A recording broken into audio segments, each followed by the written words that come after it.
I think so. We're already live on Facebook and Yeah, YouTube. I think so. We Yes, should ma'am start. is there. Dr. Karabi Lahiri, good evening. Madam, how are you? Hello, Kerubi, good evening. So let's start. Yes, I will start. Ma'am, kindly unmute yourself. Dr. Kerubi. Hi, everybody. Nice to see you all. Hi, Nati. Hi, Rohit. Yes. Hi, Yeah, everybody. Shivanand sir is there in the line, and he said he'll watch us. And today, because of the I informed him late, so it's my apologies to everybody. So today he Hi, said Mr. we'll have Shivanand. no. He said he'll talk later. Another program with the Young Ophthalmic Society of India, which we'll do exclusive only with him. And today is a well-wisher of Appa and... hello, Madam Doctor. Hello, Madam Doctor. How are you, Mr. Shivanand? Ma'am, I'm wonderful. I have to speak in another group called CEO's Forum. That's why I'm not speaking here. Ask Nati. Okay. Nati, you know, I have to speak in that CEO's Forum. You know that, no? Yes, sir. Yes, sir. I know. You know very well that I got a commitment. Yes, sir. Yes, sir. No, but your presence here is enough for us. Sir. Ma'am, I'm going to wait until a long time to listen to the whole thing. Yeah. I know. Sometimes one should learn also besides speaking, no? I know. It's always nice to learn. That's what I'm doing, ma'am. That's what I'm doing. Thank you. Nice meeting you, ma'am. Same here. Same here.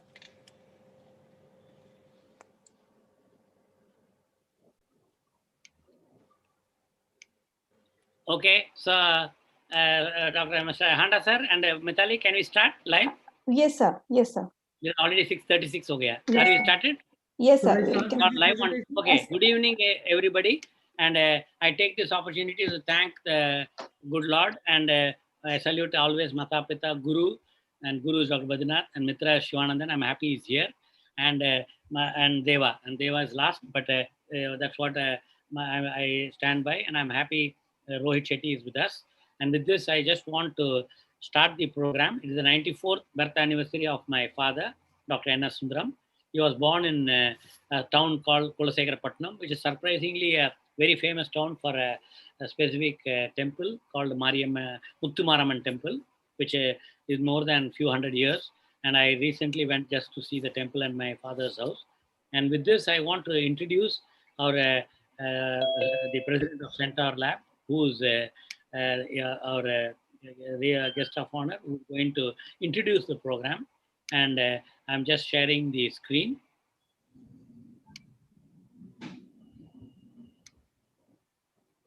So today's program is Dr. S Sundaram, a life full of inspiration. And he was telling this, and he had it in his own presentation, which was prepared by him. And I actually copied the slide. Success comes from passionate, devoted, and dedicated work. And that's what he was doing. And so this is Mr. Handa. So Mr. Ajay Kumar Handa, president of the Centaur Pharmaceutical Private Limited, Public Limited, started in 1980 with Squibb, ER and Sons, Sarabhai Chemicals in 1980. At present, he holds the position of a president, Centaur Pharmaceuticals Private Limited. He is associated with Centaur for over 30 years. He holds honors in chemistry, advanced diploma in management, followed by masters in business administration. He did his post-graduation certification in competitive and advanced competitive strategy from Ludwig Maximilians Universität, Munich, Germany. He has a certificate in teaching character, creating positive classrooms from Relay Education School, New York. And he also done certification program in digital marketing from Google and HubSpot. If you see, all these are required not only for pharmaceutical industry, for all the young eye doctors who are starting their career, particularly during the COVID and immediate post-COVID. He owns his website, spiritualityandmanagement.com. And I remember talking to him about him and his father. And his articles were selected by Speaking Tree and published in Times of India. And that's the reason he's here today for the spirituality and medicine. And that's why Dr. Rohit Shetty also is here, because Dr. Rohit Shetty is also doing research on, apart from medical treatment, with all the latest equipment, and then something to do with self-healing and faith, which heals. And I think he has made a study, and I hope you'll show the video. He has been a visiting faculty to management institutes and has addressed many industry forums. He has been an active participant in many programs, including IIM Ahmedabad, Academic Industry Interface. And I also want to tell all the ophthalmic the ophthalmologists in this now who are here. And the reason is I want to tell particularly Digvijay Singh, who will hope to, I don't have any financial interest with the center, neither I support anything. I'm telling it publicly because each individual ophthalmologist are well read and they will follow evidence-based medicine. And with this, because we always want to maintain ethics in practice. So with that, I have particularly requested, he actually didn't want to do, and I wanted to ask Mr. Ajay Kumar Handa to introduce the program because I find he's a great entrepreneur and also a great human being. Plus, you can see the picture center house in one of the screens by Hitendra Punya, where you can see the center house building. It's a beautiful lab with a 50-bedded clinical research. It is open for anybody who wants to do clinical research. That's what he told me.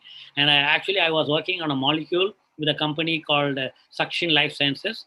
And I'm sure Rohit Shetty is also working on many molecules and also gene therapy. He has got a fantastic, which is I think a US certified and a European certified, which he will talk about it, but I think he will also introduce the program. And as I said, apart from doing any business on ophthalmology with the center, I think I've got associated because of the Mr. Ranganekar and the son, and also Mr. Handa had come, I believe, I didn't remember him, but when I went to him and I remember. So in addition, they are all doing so many things to support the young ophthalmologists on my request. And today's program is purely to motivate all the young doctors who are starting career, including Aishwarya who's doing a fellowship, that we have hope and we have millions of patients who we can treat. Some may be needing free, some may be needing charity, and some will be paying the private charges. And I think with that, I request Mr. Handa to start the program and give his introduction. Thank you. Thank you so much, Dr. Natarajan. I'll share my screen here.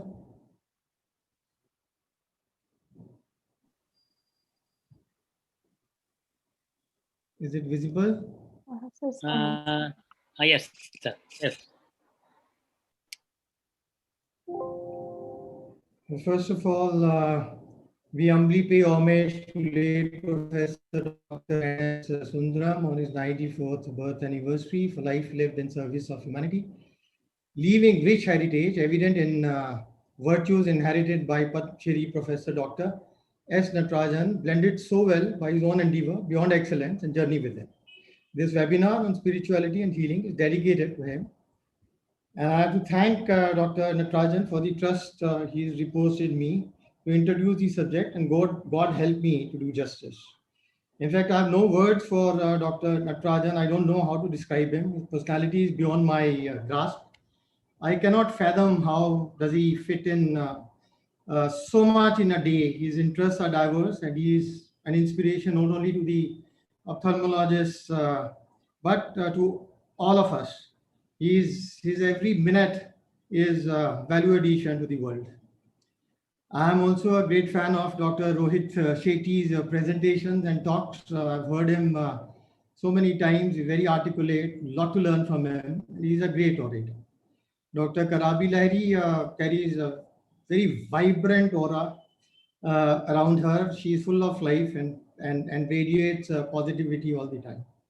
And my greetings to YOSI, to all young ophthalmologists, all members, to Dr. Digvijay Singh, Dr. Sonal Kalia, Dr.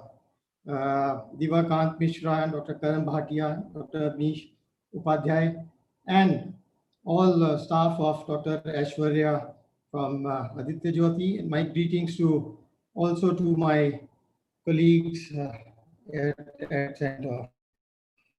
This is spirituality and healing is an enormous subject, and I'm intrigued and expect to enlighten myself on deeper insights through today's webinar. In fact, my subject is spirituality and management, and as stated by Dr. Natarajan, I have my own website, spiritualityandmanagement.com. And we do pursue at Centaur, we pursue a lot of, we call it a Triveni. You know, it's a combination of ethics, standards, and quality. And we have the recent most was the introduction of a new chemical entity, as he mentioned, is YOSI, which is for diabetic foot ulcer, which has been introduced for the first time in India and the world. And all trials were done in India. So much for Centaur. Now, this was my last tweet, which I sent to Dr. Natarajan, and where I actually plotted him on a scale of material and spiritual by an x-axis and rich and poor. So I found it fitted in that quadrant, which is material rich and spiritual rich. And I had also written to him, I said, Dr. Natarajan, sir, you are rich and blessed, and your both indexes, spiritual and service, both quotients are very high. In Sanskrit, old proverb, we know it says, Vedyo Narayano Hari, which says that God is the ultimate healer, and then comes the doctor.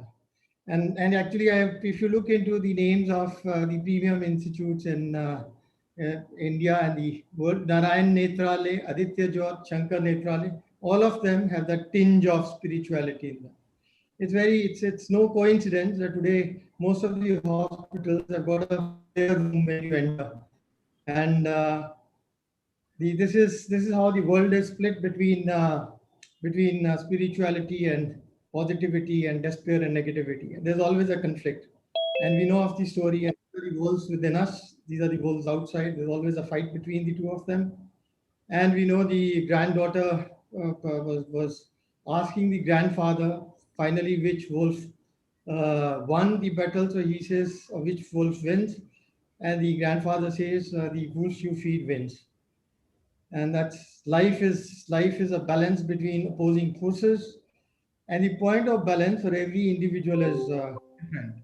And the opposite forces can be spiritual and material. They can be fear and faith. They can be joy and despair. They can be health and sickness. They can be give and take. They can be gain and loss. Now, there are some people who are on the extreme ends. They are extreme spiritual, extreme material, and the balance of us, we may fall in between. That is how it is. And if you look at, I find that every day we are confronted with anchaha, and when we are seeking manchaha, it's something which we actually want. Subsequently, we end up with something which we don't like. And that's why I plotted this like and dislike against what we should do and we should not do. I'll just 1 minute. Sorry. What we should. Have I gone out of this? Sir, you have stopped the screen share. No, I didn't. It just went out. Okay. 1 minute. I'll come back. Yeah. Sorry. Please, sir.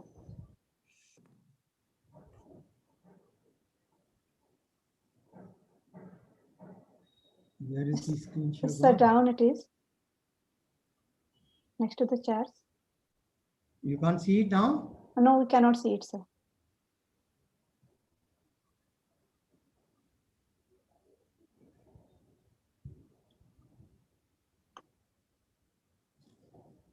Just 1 minute. My apologies.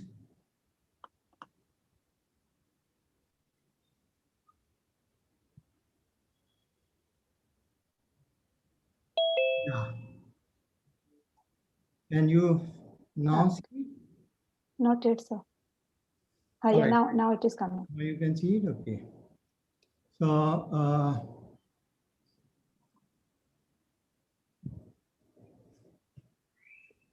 So you can make it full screen. all right. So so this is actually fortunate of people who are falling into quadrant number 2 because they are doing what they are doing is what they like and also what they should. At the end of the day, the karma sustains. And if you look into this is the quadrant number 3 is where you find that there is a challenge, and this is the test because you are conflicting between what is inconvenient and what is right. And if you look into everybody is actually in pursuit of happiness, the very purpose spirituality is to see to it that you are peace and happy and you are centered and you are detached. So if you can, this is an age-old wisdom, which is that the mathematical formula of happiness is desires fulfilled divided by desires entertained. And unfailing law is that if you want to prioritize happiness, you have to prioritize spirituality. And happy patients, they would always heal faster.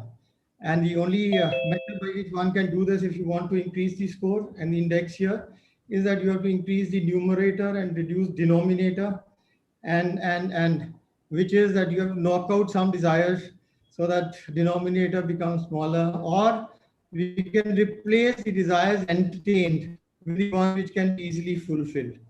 Let's say if the desires are gain, and if you can convert them into give, so it is the charity can happen anytime. So and every individual personality is actually 4 personalities. We are social, spiritual, physical, mental, and all of them have got to be happy. And we all yearn to be happy, and each one can also be a personality where there can be a suffering. We can be social suffering, physical. Social can be because of equations, spiritual can be maybe moral sin, and then you regret. And mental, of course, are gains and losses, and be they in career or money. Physical can be health and injury. So each has pathology, and each of them needs. Now the purpose of life is to evolve. This was one of the tweets which I did on 27 December. When you work for the salary, you trade, and when you're working to learn and experience, you grow. When you work to achieve, you prosper. When you enjoy your work, benefit and build others, and that's when you bliss and blossom. So I've taken 2 examples here. I've taken a municipal worker, a lady who's sweeping the streets, and I've taken the one who's doing the home and the one who's doing the temples. And the other side, I've taken food, and it's the food in the restaurant is business, and the food at home is love, and the food at temple is prasadam. And if you look into, the act is the same, but actually the underlying essence of all the same act is different. One end you find it's love and devotion, the another end it is salary and business. Now what is the lesson here is that the lady who's sweeping the streets, or the chef who's doing a restaurant, if you can blend it with love and you can do some devotion in it, and then you find that your act becomes blessed. So it is important that let your vocation be an affair between you and him. What happens is that we always end up thinking that I'm working for Centaur, so it's an affair between me and the company. And each one of us, we think it's between me and the hospital. Or so at the end of the day, you actually look at spirituality says that your affair is everything which you do is between you and him.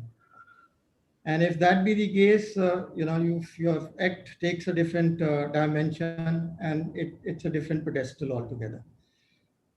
Then Bhagavad Gita, the 7th shloka in 7th chapter, say Mata Partaram Nanyat Kinchit Asti Dhananjaya Mai Sarvam Idam Protam Sutre Maniganai. The Lord says, I am the essence of the universe. And like are the beads woven into the thread, so is the universe into me. There's nothing beyond me. Now, if that be the case, then how can my work be not an affair between me and him? Where we source our spirituality from? You see, we inherited from our parents, we the gurus and teachers, our academic, professional, and home upbringing, scriptures, the company of friends we keep, and sometimes there's some episodes which make you spiritual. They can be tragic, they can be traumatic, they can be even otherwise. And the outcome is, it results into, once when you have sourced the spirituality, then subsequently results into healing, peace, detachment. It actually teaches us to live in a moment. You see, because if you're living in the past, you are cribbing, or you're sulking, or if you're regretting, and if you're living in the future, you are anxious. So it tells us to live in the moment. It keeps us centered, and it actually instills a sense of duty and service, and takes us to prayer and meditation. In Bhagavad Gita, in chapter 3, there's a verse which says, Yat Yat Acharati Shreshtaha Tat Tat Devetaro Janaha Sa Yak Pramane Kurute Lokas Tat Anuvartate. As the professors or the seniors, as the Shresht, lucky are the young ophthalmologists because this country has wonderful, they have excellent professors, and they are not only science, they are also spirituality. And as they are conduct, they rub on you. That means the younger generation only does what the elder do in their acharan. And now what is spirituality? The beauty of spirituality is that it comes in very handy in all situations. Now you're performing a surgery. You don't control the outcome. You see, so what it does is it says that all actions are because of 5 factors, which is the place, doer, senses, efforts, and the 5th is the divine. Now this is important. So it says, Bhagavad Gita, it says, Adhishtanam tatakarta karnam cha prithabidam vividha cha prithak cheshta devam chaivatr panchama. So that means if anybody, and then there is the following shloka which states, Tatrevam sati kartaram atmanam kevalam tuja pashyati akrit buddhi tvan nasa pashyati durmati. That means one who thinks himself as the sole doer of an act is fooling himself, is kidding himself. Incidentally, last week, maybe 10 days back, Dr. Natarajan was very kind enough to have me also in the program where Dr. Devi Shetty spoke on it. And he also mentioned and said that sometimes you find that simple operations and the outcomes are not good. And you find sometimes very complex and difficult, impossible surgeries, and you find it's rewarding. So it is something which is beyond us. Now the power of purpose does what? Actually, if you see, the objective is that from unhappy man to happy man, and happy man to happy soul. Now there's a difference between the two. If you have a good family, you have luxurious life, your rich bank balance, your successful career, your friends, your fame, that you're a happy man. The end of the day, if you're transformed into happy soul, where your unconditional love, fulfillment, peace with self, you're humble and kind. This transformation happens through positive thinking, positive emotion, positive attitude, positive behavior. Now this is, if I go next, so if it's positive thinking, so actually we are all thoughts would every thought is a molecule. This is an old old statement of mine, which I think I was during my college days I used to mention and state, because at the end of the day you find millions of biochemical reactions are ongoing anytime in the body, and they are happening, and these secretions, biochemical secretions, or the hormones, they can either heal the tissue or they can also distress the cell. So we have to reprint our thoughts. So life is full of every day we have innumerable emotions, and they keep switching, and we have the spirituality helps us to take our mind into a no stress zone, and that's what it does. If spirituality impacts thoughts and actions and emotions are measured as physiological response, such as pounding, heart rate, raised BP, sweating, release of hormones. I think a subject which I'm only putting a limited perspective. We experience many emotions every day. Most are transient. Some are intensely negative, unremitting, and affect our biochemistry and behavior. Now, for example, I've only taken 4 common major hormones that determine human happiness. We take the case of dopamine, so accomplishment, acknowledgement, appreciation, releases it. When we go and buy a car, do shopping, I think I'm stretching my boundary, so you will have to pardon me. This is just one slide. So oxytocin, because this is subject, you're the masters of the subject. Now, oxytocin released when we shake hands and hug family and friends and put arms on anybody else's shoulders. Serotonin actually is only once when we've been doing, and this is a very limited scope of which I've taken of these hormones. And serotonin is when we help others and do service, be it the service to nature or be it to the humans. And endorphins, of course, are released when we exercise, we laugh, and endorphins. So this is spirituality leading. This is the study which I actually is a study which is available. This is from Journal of Current Glaucoma Practice, and this was by Dr. Tanuj Dada. Ames, I think, co-investigator was the was the university in Magdeburg in Germany, and here it is. They picked up 90 patients, and it was a study which was done for, I think, a period of 6 weeks. And this is, they picked up two groups, split them into the ones which were eye drops and the others were meditation. And what did they find was, because the impact of meditation, of course, would reduce stress, and the stress would reduce the cortisol, and the cortisol would reduce the pressure IOP, and thus this decrease in glaucoma severity. And this is where they found that this is the other graph, is where this was pre and post meditate, the pre and post results. These were the meditators, the graph which is in gray, and the non-meditators which are only on eye drops. And they found that IOP, stress hormone, and levels of oxidative stress, all these top three graphs, you can see there have been drastic reduction in all of them. They said that 75% of the patients, they had 25% reduction in IOP vis-a-vis those which are only on eye drops. And these were known meditators. And here if you see, that means they were the known meditators, the brain-derived neurotropic factors, beta endorphins, and the quality of life. You see, so both the graphs will give us one increase and one decrease, and the stress factors. So this was a study which was published in 2018, and I picked 2019. Spirituality, faith, and healthcare is another study where they say it provides a basis for hope and energy for healing. Healing grounded in spirituality, meditation, faith may not cause a cure, but it sometimes assists the medical surgical treatments applied in order to achieve a cure.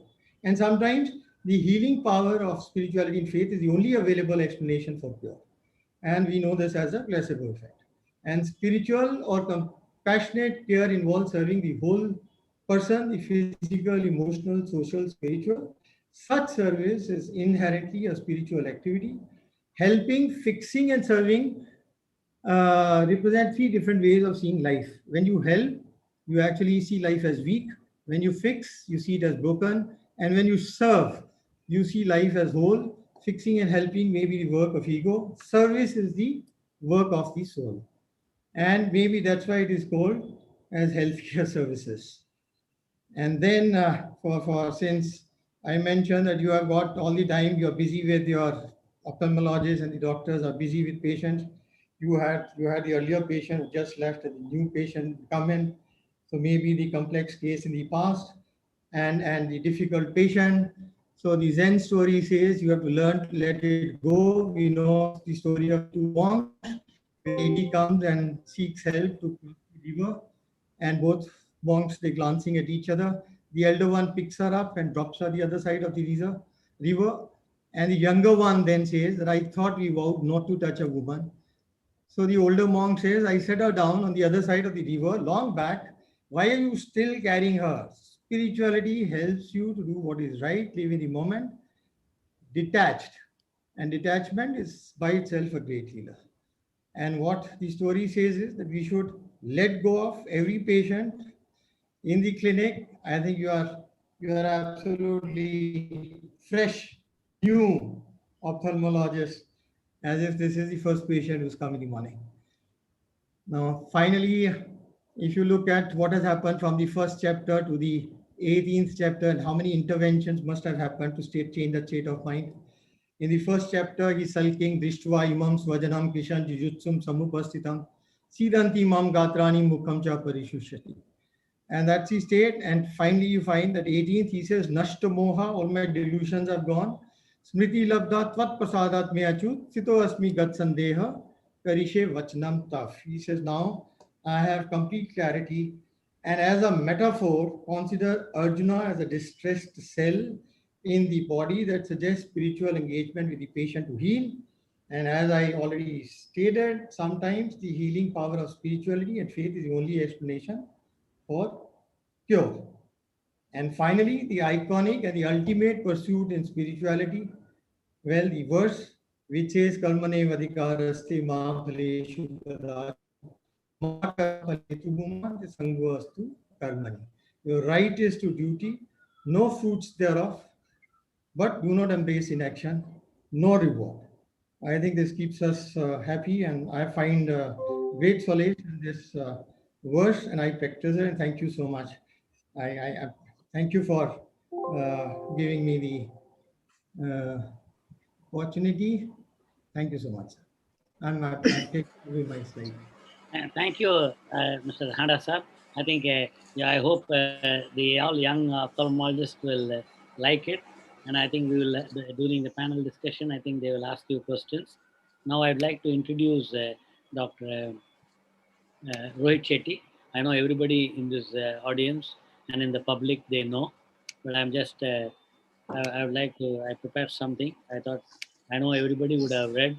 So he's a consultant, cornea and refractive surgery, Vice Chairman Narayan Nethralaya, Bangalore, clinical and translational scientist, Grow Laboratories, faculty, Department of Ophthalmology, Maastricht University. He's a pride of India, and all this is available in the, he's got 200 publications. He's the, and also have a mentor for the dual academic program, PhD and clinical fellowship at Narayan Nethralaya, and that's his contribution. And he has got a PhD on work on keratoconus. And I think all the ophthalmologists know this.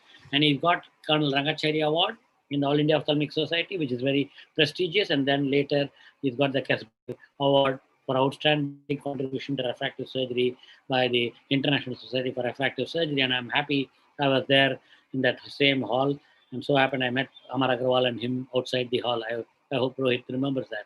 So this is what I found Rohit Shetty and Spirituality, his interview in Eurotimes. It is known that placebos offer cure rates almost up to 30% as faith works in miraculous ways to cure the patient. Most of the scientific evidence claims that placebos mainly help in subjective symptoms while hardly any change is seen objectively. However, there is a growing body of evidence that claims an improvement in the objective measurements in chronic illnesses like diabetes, hypertension, or autoimmunity. The patient-doctor relationship, which is believed to be the key in the management of the patient, plays hero by reversing the above effects. And that's the reason this program, in my father's name, it infuses positive thought, expectation, and commitment from the patient. It gives the patient a sense of companionship, a feeling that they are not alone in this journey towards recovery. This positive energy that cannot be quantified works by reducing anxiety and restoring normal physiology in relation to neuropeptides and indirectly blood pressure control and immune mechanisms. The release of endorphins that ameliorate Mr. Handas have mentioned that the symptoms and offer immense subjective improvement are an additional added benefit. It is thus imperative for us as caregivers to treat the patient with a holistic approach. And that's the reason I want the young doctors to realize this. It is our responsibility to influence positive thought and optimism in the patient. In the 20th century, technology has been our greatest ally. Today, an old lady came crying, saying that she's old and she's got myopic macular degeneration. And she mentioned she came with a cab driver and a small young girl, 21-year-old girl, looking after her. And she said, I'm alone. And she was crying. And I said, what is the problem? She said, am I going blind? I said, let me examine you. I said, why is this problem for you? She said, already the doctor told nothing can be done. I have myopic macular degeneration. Today, I have given her placebo therapy. She was already taking 3 types of antioxidants and a neurobion and so many drops for a dry eye. And I think she doesn't need anything. So I told her, stop everything. I'm giving you a prescription. I changed it to Ocuplus tablet. There is nothing to support center, but I did that. And I told this patient, you use this and come back to me 1 month later. I will decide what to do. Somebody told me, you need an injection. I said, you don't need anything. You have faith and then come back. And we may all, well, that's I think that's what I'm doing. And I know that she doesn't need any treatment. There's a possibility she'll use low vision aid and she can read. And she can read probably Bhagavad Gita and she'll be happy. But she told me she's a Jain and probably she'll read Naukar Mantra and be happy. I think it looks like the children have deserted her. I didn't go into the detail. But she was weeping. But when she went, I'm happy. I asked her, "Are you ready to dance?" And she said, "Yes. Why not?" I said, "Today I'm busy. We'll do next visit when you come." So we may all well be entering a new era in the 21st century, where the power of faith could be one of the most important allies in making the world a happier place for our people. I think with this, I wanted to say Dr. Rohit Shetty presented this, I think, this concept in American Academy of Ophthalmology or American Society for Cataract and Refractive Surgery. I was very proud of that. I'm very proud. I saw that and I reposted it in the Facebook and YouTube. And over to you, Rohit Shetty, and thanks a lot. And thanks for accepting just by a WhatsApp. And I didn't even call you or talk to you. Thank you so much. Thank you, sir. Can you hear me? Yes, Rohit. Thank you, sir, and thanks again for this invite. It's wonderful to see your energy, and I keep following all the places you go. You have a virtual darshan of all the famous temples across the country and beyond. I think you're doing a lot of spiritual service to all of us. Dr. Handa, sir, pleasure seeing you again, and you're wonderful to talk. And Shivanandan. Rohit, sorry for interrupting. No, I wanted you to visit now since you can travel. I think you should have a time to have a collaboration with the Grow Laboratory, Centaur Lab, and Aditya Jyot, because his lab is fantastic. They are doing, I think, excellent work, and I think they have equipment. I think we should use it. Sure, sir. Anytime.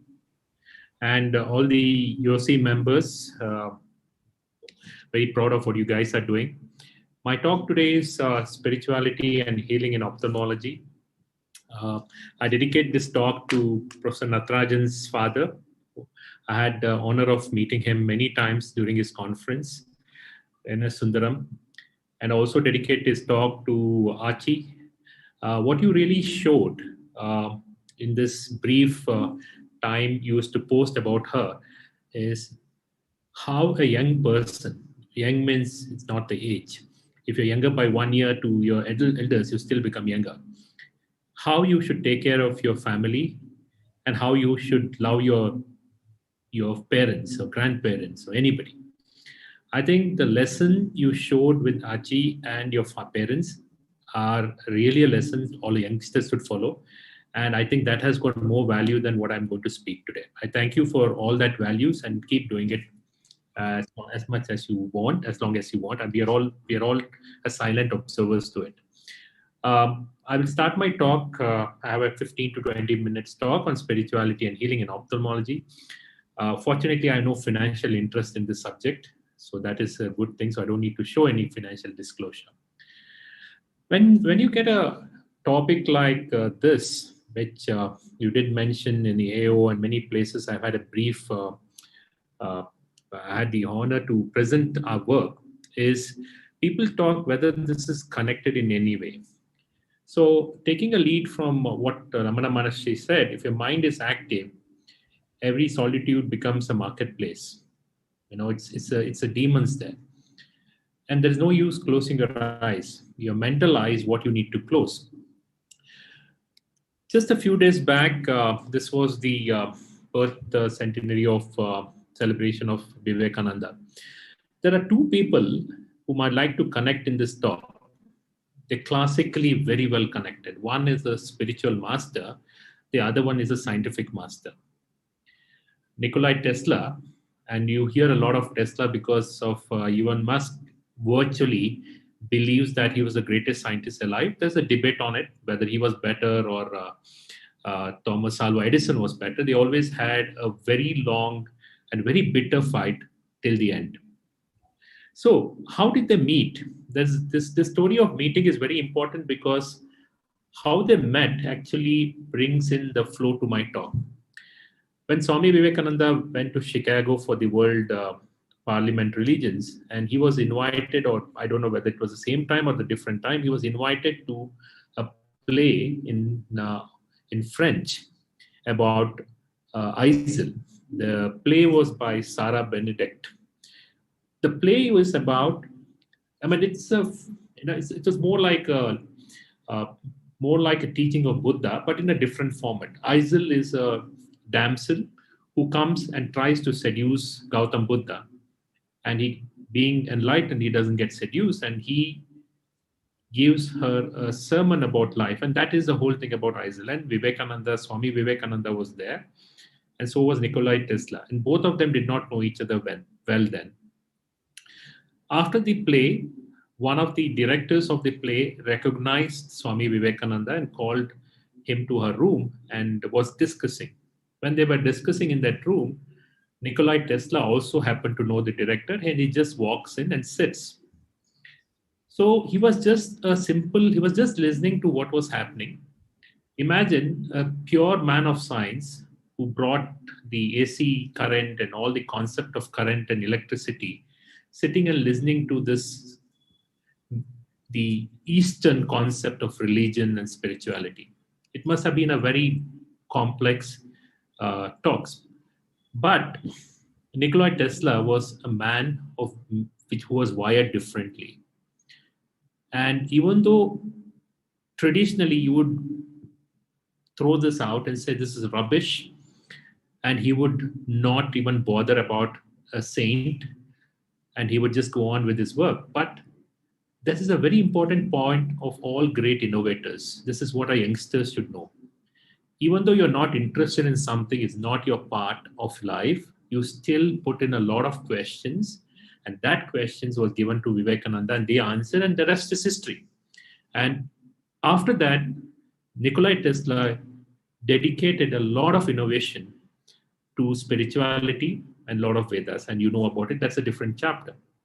Why is it important? There is always this academic ego which comes to our mind. Whether you're a scientist, doctor, that ego is so big. You know, I have decoded the universe, I've decoded science, I decoded this current and what this guy is talking about, some electricity, spiritual electricity and all that rubbish. Because our thoughts actually create that vibrations around us. Now, why did I bring this concept? Is because of a very famous Japanese word called Soshin. Soshin is a foundation of a lot of our spirituality, whether it's the Buddhism, whether it's Shinto religion, or it comes to Hinduism or any other religion. What is Soshin, and what is Soshin to do with Nikola Tesla? It's a beginner's mind. When a child, an unknown child, a child who does not belong to you, or nephew, or a small kid is put on your lap, what does it do?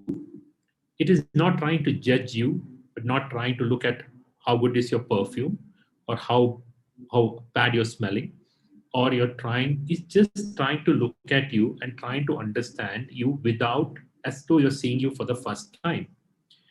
This is what it means by a beginner's mind. That means the great scientist, if somebody is talking about something, they will not try to judge you. That is the first foundation of spirituality. So what is really the beginner's mind? What is Soshin? They don't really look at preconceived work about how things work.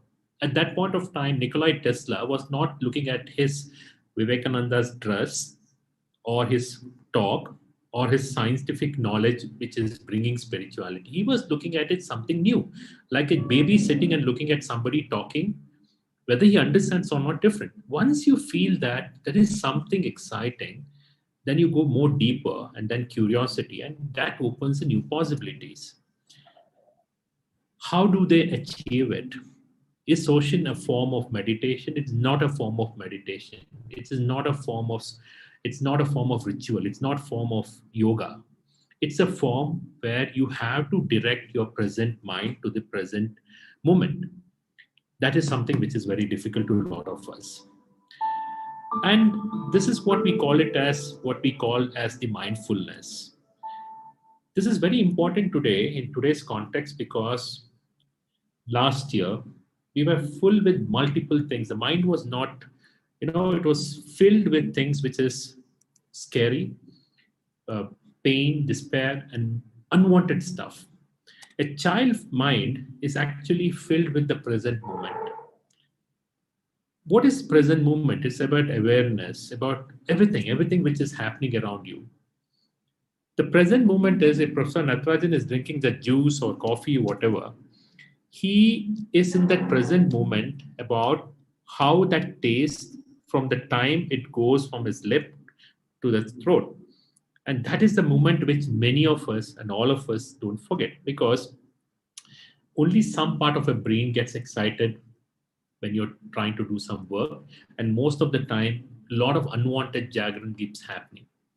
So this is very important. You are not your thoughts. That's the foundation of spirituality in ophthalmologies.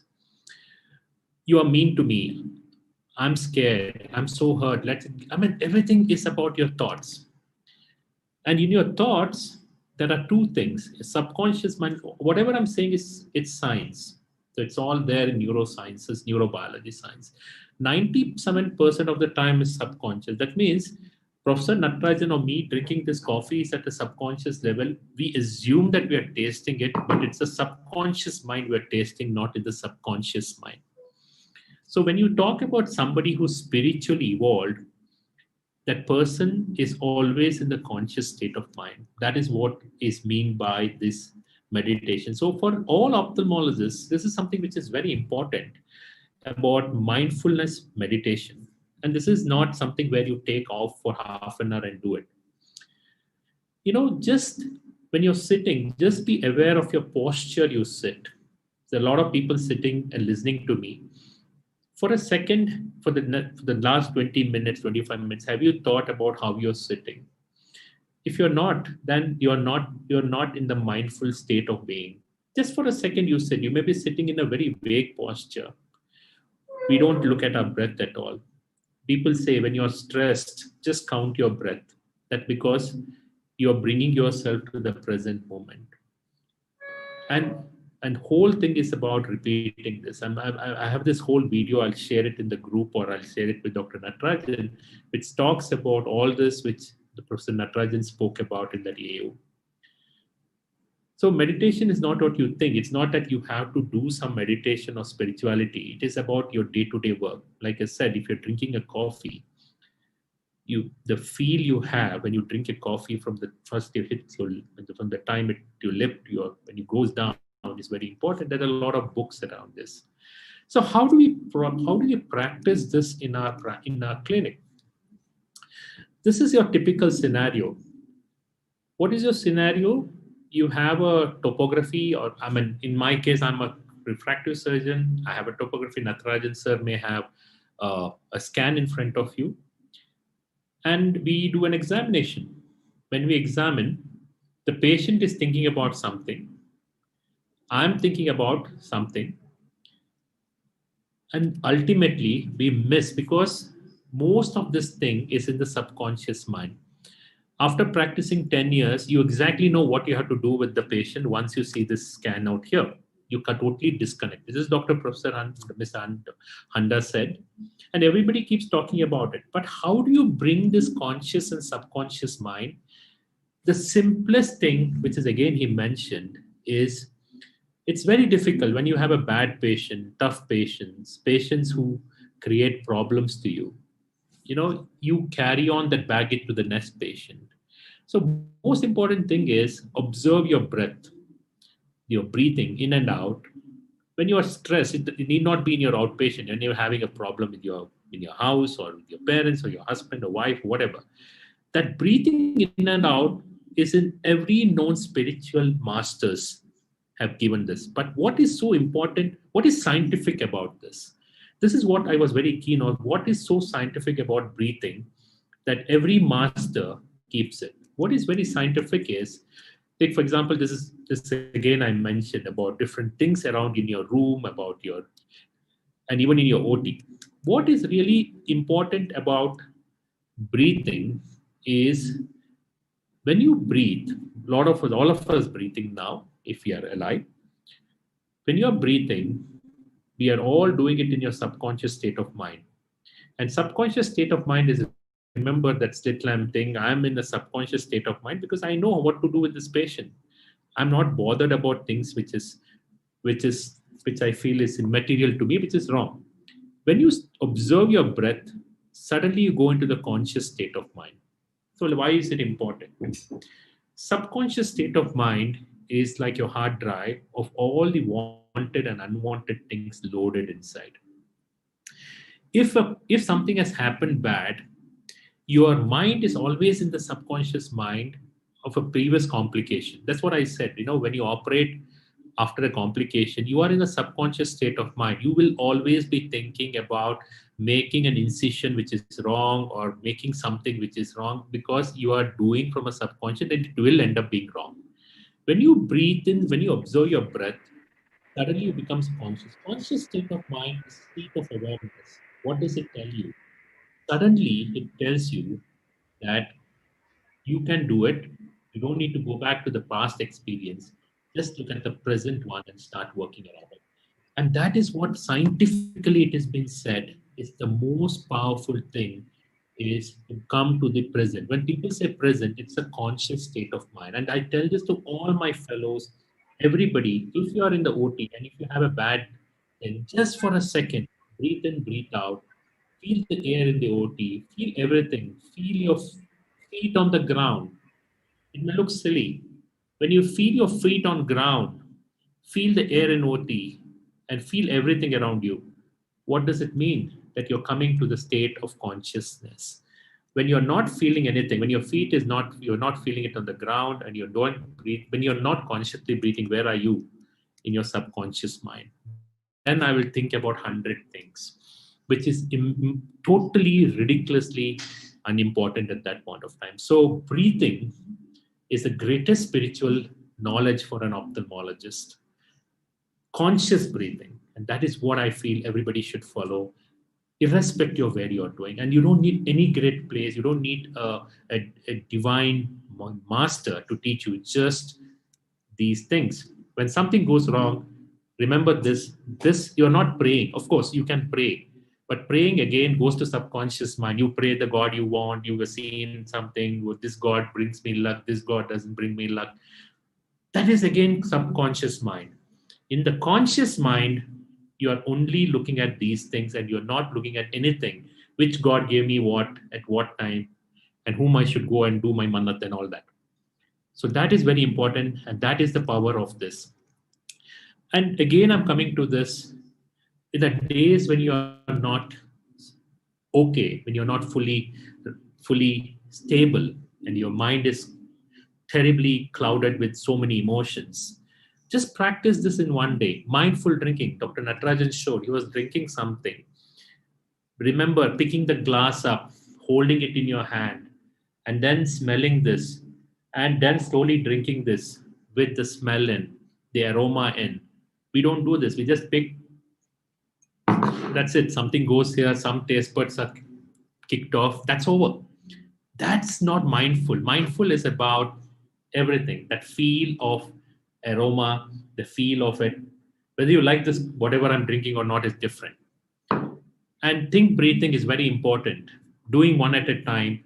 Multiple tasking that day creates a problem. And notice your senses.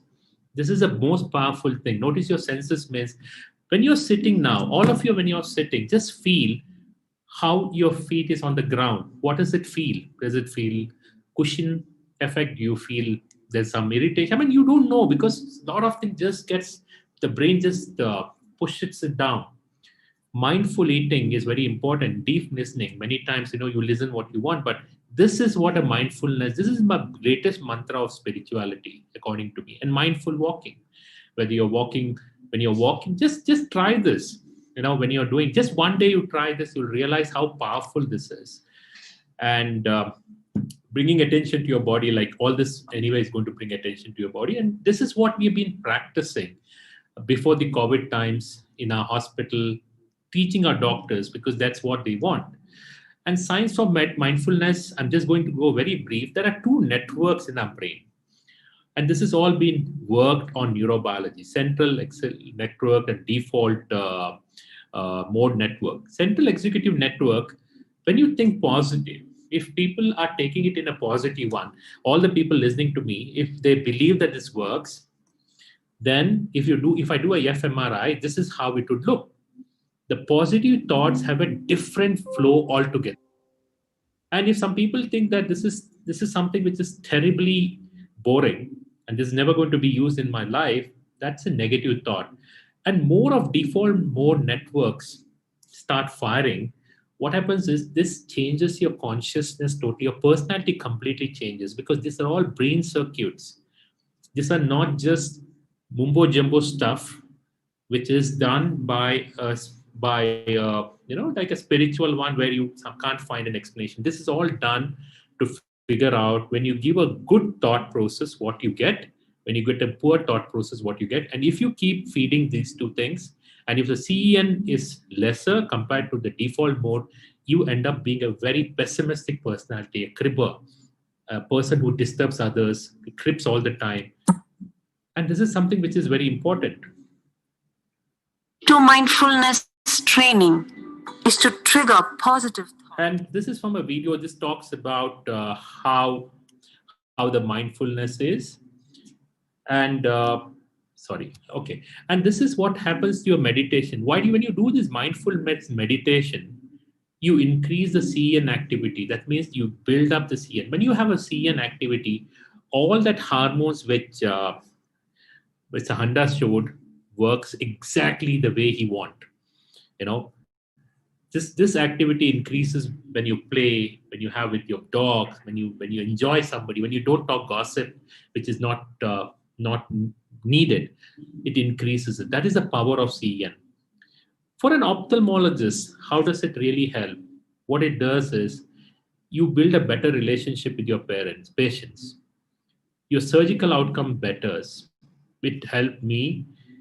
Better time management, control anger. Anger is difficult to control. We are not living in a jungle in a hermit, but still it is important. Anger is part and parcel of life. Your personal and interpersonal relationship gets better, whether it's your colleague or your wife or husband or anybody else. Your career gets better and your decision taking becomes perfect. And this is what an ophthalmologist will get by this. And this is a simple knowledge of, because too many things, spiritual things, for a clinical practicing people becomes very difficult. So I'm just giving you something which is very simple. How does it really help? The brain has its own wired system. And when things don't go well, if you ask a retina surgeon or a cataract surgeon, they said, you get neuroadapted, don't worry about it. What is neuroadaptation? What is neuroplasticity? It's about how the brain teaches. So what really happens here is, this is your thoughts. This is how your thoughts are wired. Every time you get a new thought. If somebody takes your brain now and starts looking at this, each of your brain will have these thoughts connecting, making new neurons. These are very important because they try to help you in building something as neuroplasticity. Finally, what happens is, why is neuroadaptation very important? Because you are trying to make a conscious efforts there. So when your patient comes to you with glare, or when he has halos, and you tell them, you will neuroadapt. You will never get neuroadapted if your personality is filled with the default neuron network. Because what happens is, those patients, the brain just does not get adapted to suppress it. So what do? When you want a person to get neuroadapted, the most important thing you need to do is, especially if a patient comes to a multifocal glare or anything, tell them to change the routine practice. If you're eating with your right hand, ask him to eat breakfast for a month with his left hand. What happens when you eat it with your left hand? Very interesting thing happens. The patients actually start getting a new circuit. When the patient gets new circuit, he starts trying to build new neurons. When you have a new neurons, the brain suppresses his unwanted glare in his mind and it has a new pathway. This is very important because if you are not able to do this, including getting a new hobbies, you will never get neuroadapted. So as clinicians, as ophthalmologists, we have to understand our concept of neurology is directly connected a lot to spirituality. I'm just not talking about any religion here, and directly connected to a lot of adaptation of how you build, how both of them are kind of intermingle with each other. So what you do is next time when somebody comes with all this problem, instead of just telling him that you'll get neuroadapted at 6 months, it will never happen. Just think about this. Eat it with your right hand, play with your left hand, right hand.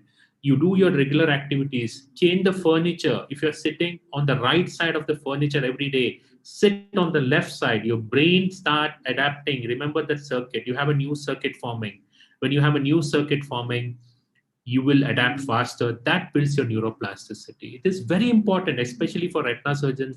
Kairobi ma'am and Natarajan are here. You do a macular surgery and expect them to neuroadapt by his own, it's never going to happen. Just remember, if you're putting a tie it with the other side, you'll struggle. When you eat, everything falls on you. But the brain is trying to put more efforts on that and forgets how he's seeing or what glare he's seeing. And that is the power of neuroplasticity. Many times we don't understand, and many times it's forgotten. And that is what is neuroadaptation. And one of the other part of the spirituality is about how you lead your life. And Ikigai is one of the beautiful ways of leading life.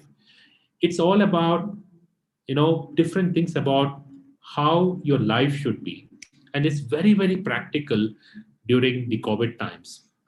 Stay active, don't retire. Very important. I think classic example is Professor Natarajan. I think we're going to see him for the next 30, 40 years doing the same thing what he's doing and showing us all the beautiful places virtually and physically. Take it slow, hurry. Don't fall in, this is all about eating. This is a little difficult. And surround yourself with good friends. And that is, I think, the most important thing COVID has taught you. People who are positive. Bring your CEN, Central Executive Network. I'm not talking about spiritual words. I'm talking being a doctor and scientist. I'm speaking about language of what a brain understands. Central Executive Network improves only when you have a happy dog and more happier you, or a happy friends who can bring you more positivity. Get in shape. Very important. Everything goes off when you have a good shape. Smile.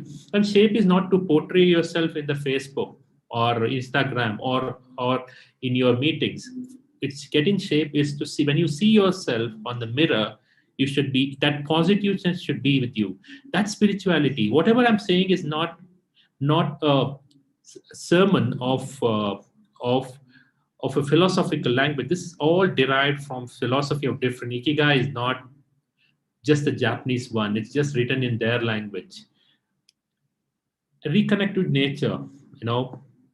There is something called as forest bathing. You go to nature. I did write an article in Week magazine on it and the power of forest bathing, and always be grateful.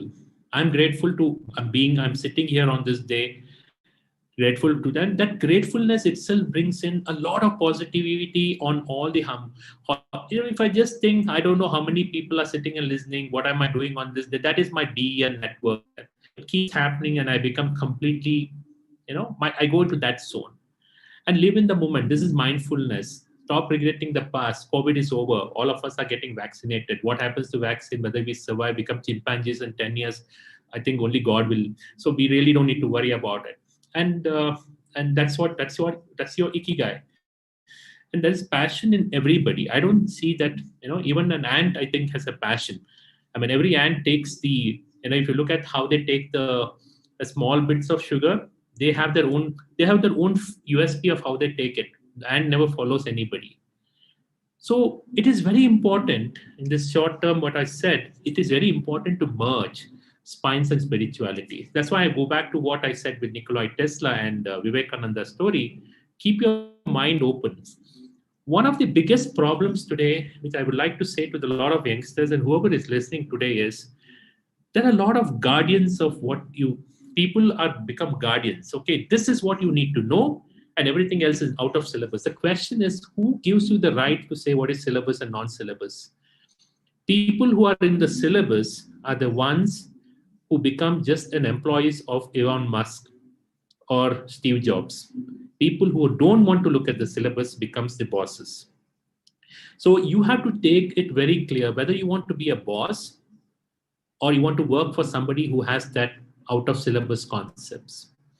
If you feel that you want to be a boss, then you have to be out of it. There are a lot of guardians here, and even in our own conferences. Oh, this is something which is not for our conference. This is not for our postgraduates. This is not for our fellows. The question is, who gives you the right to decide what is for a postgraduate and what is not?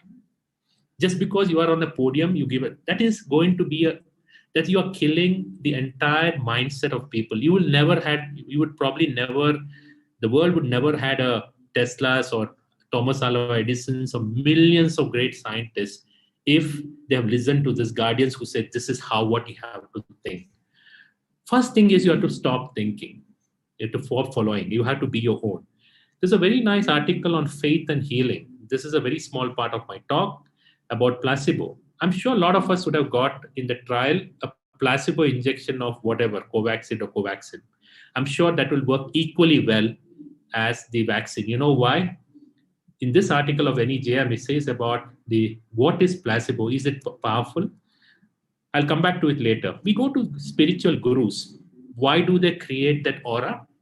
Because they have that aura. And what is aura? The way they dress, the way they talk, the smoke's coming all over them, their head, the hand, everywhere. Why do they bring that aura? Is because they connect you. What happens when this guy, with all due respect to him, if he was wearing a dress like me and Professor Natarajan, who would look at him seriously? No. So what would we do? What kind of mind status are we in? We are in the subconscious state of mind. Me and Natarajan are wearing a dress, which is a subconscious, which is nothing different. When you look at him, what do you see? You suddenly become conscious. You suddenly start looking at what are those colors. On the right side, there is a different design. The left side, there's a different design. This guy's, it may be funny, but every spiritual guru, every spiritual person brings in a very important concept of bringing consciousness as soon as you enter into that place. And that is called aura. If a guru or a spiritual master can't do it, you cannot be a master who can hold you in, because you are not able to capture it. So that is why they dress differently, or they look differently, the big beard, big thing and all that, because you are bringing the consciousness. Remember, next time, if you want to bring somebody closer to you, your atmosphere in that room should make it conscious. If your room is ordinary and you are ordinary in the way you talk, dress, speak, language, etiquette, everything, then you cannot bring that aura. So that is why these people have created the aura of faith of healing. And that is why they are so powerful. When they put their hand on you, you heal. You can also do it if you bring that concepts into it. And why did I say, I forget about this is from an NEJM article. Now I'm 100% sure the placebo will exactly work as the same as the COVID injection. Why? When somebody had pain, after months of giving opioids, they did a study when they started giving them a placebo. The pain would exactly show the same response to placebo after 1 month like it used to show for opioids.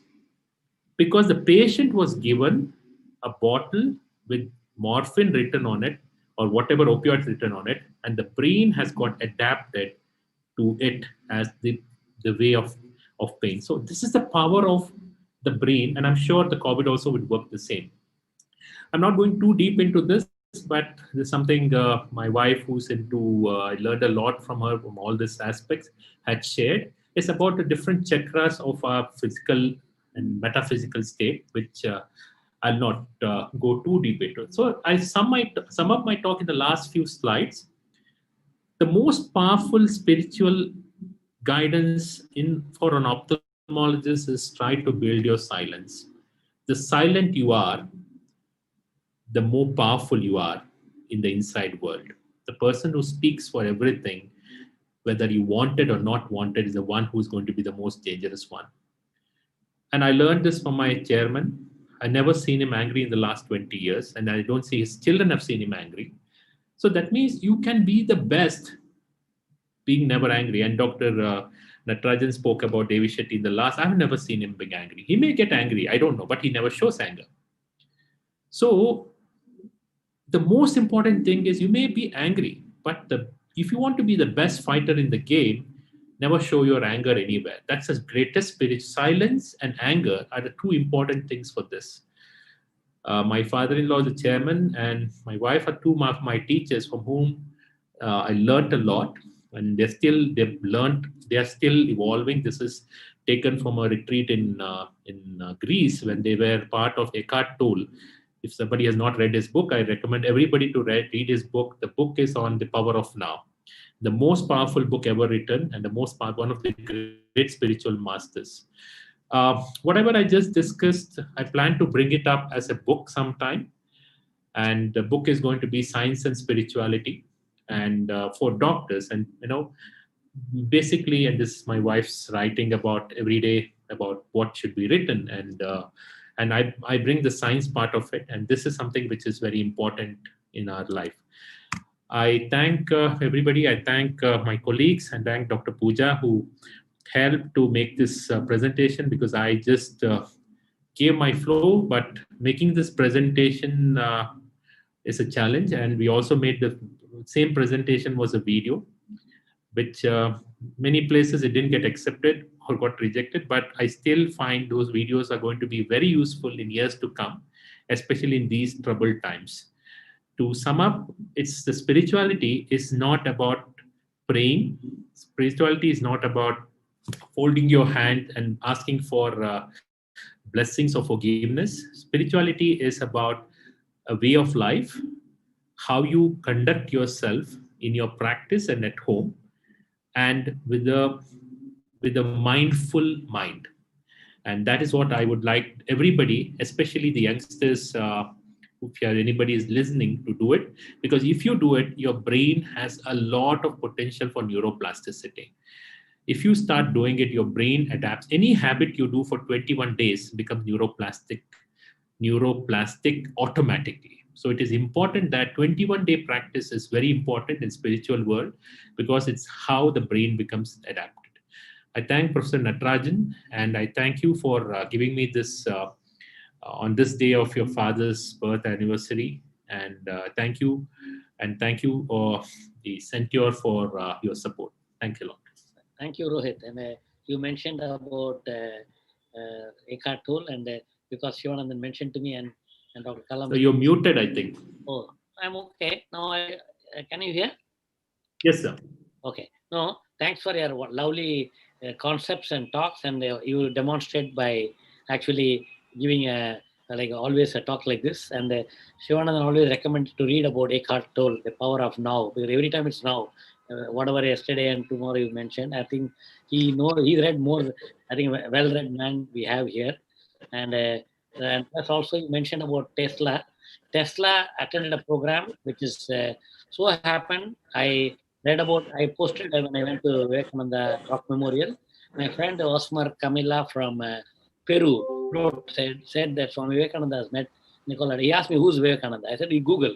So he Googled and said, oh, he's met Nikola Tesla. And then I told him, how do you know him? And then he sent me the link. And the link says there was a program in Buddha in French. And that's what Swami Vivekananda said. And the person who was playing, she arranged the meeting, said, oh, the spiritual guru has come, so I want to meet Swami Vivekananda. In the same room, Nikola Tesla was called. And that's how they met. Otherwise, they wouldn't have met. But it was divinity, whatever. But I'm glad you mentioned that. And it so happened, I went to a school run by Chalini for a school 1st standard to 7th standard, and they had a Nikola Tesla picture there. But she didn't know the connection between Nikola Tesla and Swami Vivekananda. So I'm hearing it today again. And none of the Bengalis know. So I'm happy I put that in the Facebook. So I'm glad you said. And I know Shivanandan said he won't talk, but I saw him coming on the video screen. Sir, you'd like to make some comments, sir? Shiva?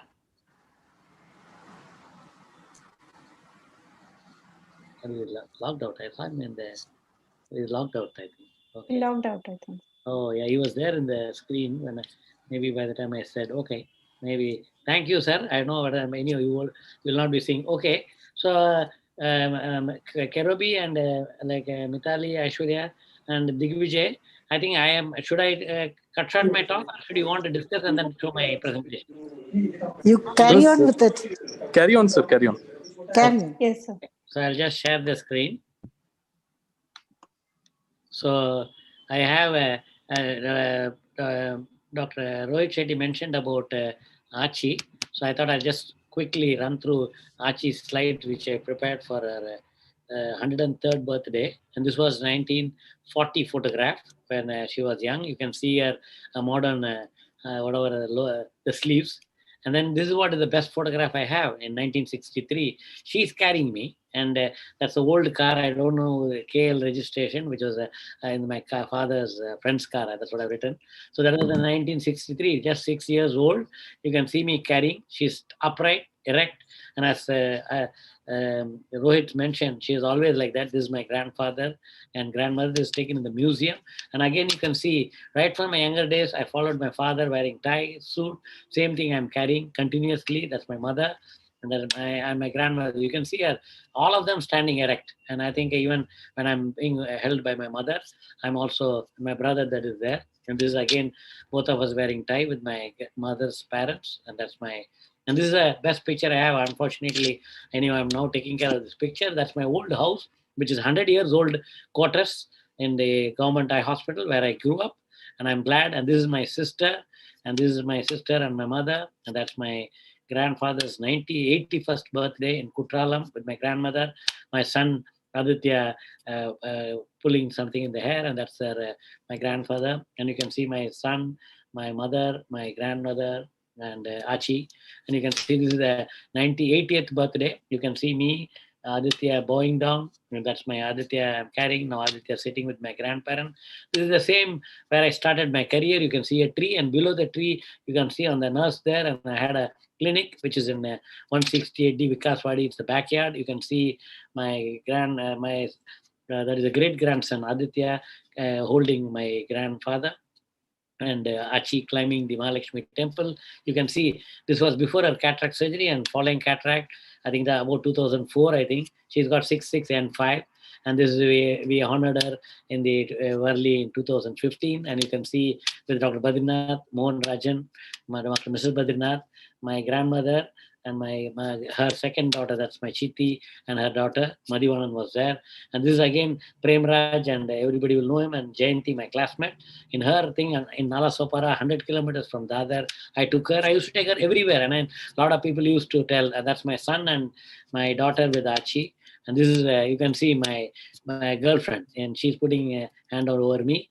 And this is Shivanandan. She's blessing Shivanandan. She's with me. You can see she's got a beetle in her mouth.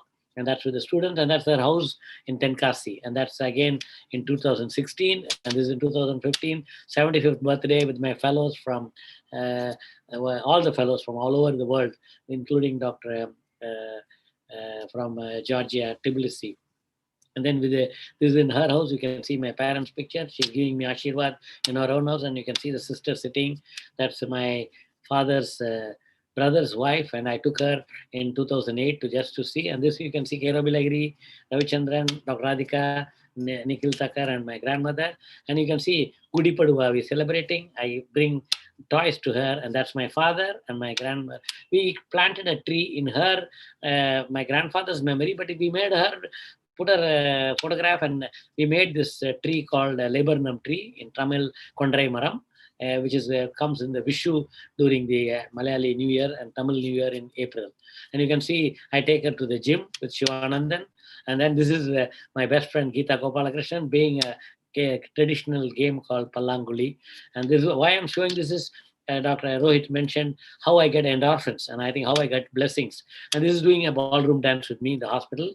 And so thanks for your patience. And also I wanted to say that this is a LDP talk I gave, 200 years of ophthalmology. I'm bringing it here because it is relevant today, and that's the first eye hospital in Asia, and which is gazetted in the Madras Eye Infirmary. And this is a hospital which is living 100 years.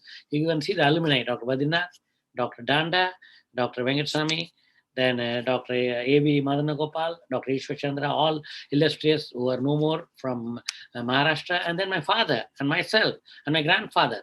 So he's again, and that's Colonel Elliott, and then you can see this is a 150th anniversary building where the Jayalalitha Act came and she performed a dance. And then this is how the eye bank was, first eye bank in the country was started. And then this is Colonel Elliot, who started the Elliot School, whose name the Elliot School of Ophthalmology in 1919 was started, which is the oldest museum in the world, and India should be proud. And I want every ophthalmologist and Young Ophthalmic Society of India to go there, visit there, and whether they have a visitor book or not, kindly donate a visitor book, write it there, put it in the Facebook, put it in the LinkedIn, Twitter, because I think this deserves more. And I think we have taught the whole world, and the world is, I think, going round, and we can have records from early 19th and 20th century. And I think we are poor, and the porcelain eye models, pathology specimens. There were no photographs. And now for oculoplastic surgeon takes the mobile and takes a photo. They are doing drawing that time, and they had a post-op models, antique ophthalmic instruments, specimens, everything is there. And I think this is there in the Madras, which is in the Marshall's Road. Now it's called Lakshmipati Road. Now the Madras has become Chennai. And this is we have to be proud. The American Academy of Ophthalmology this is the first superintendent's chair from 1819. And this is the various superintendents. I'm glad my dad was a superintendent. I imagined to become a head of this institute, and then I told every science center in India should carry about ophthalmology. And this is Dr. Guliani, who is a professor in Maulana Medical.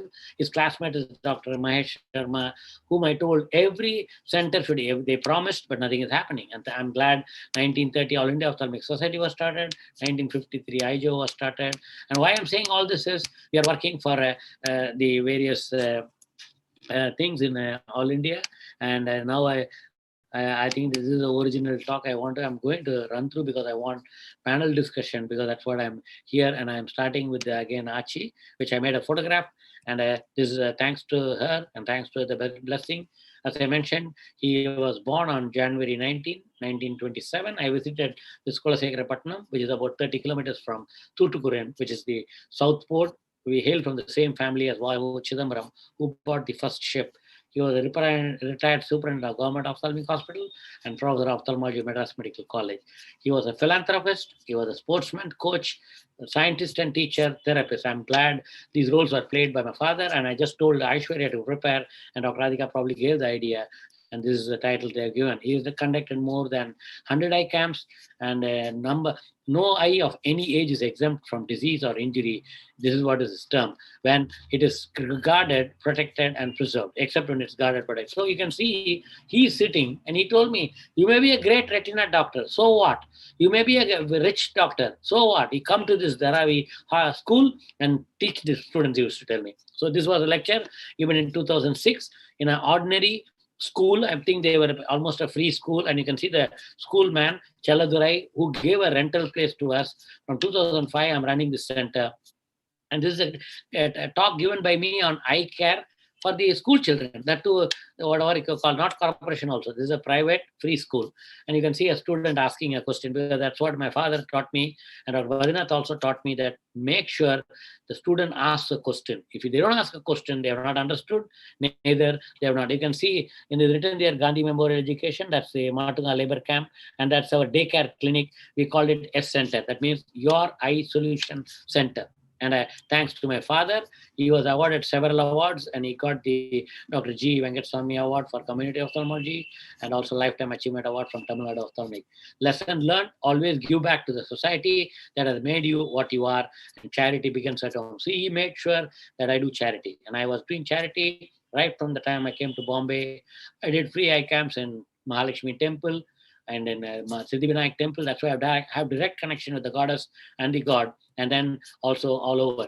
And my first teacher and guru, as a young boy, I spent my school holidays and free time at his clinic. I would open and clean my dad's clinic as a room boy, attend to the patients with simple jobs like putting drops in their eye, helping him to write notes and hold torch for him while examining patient.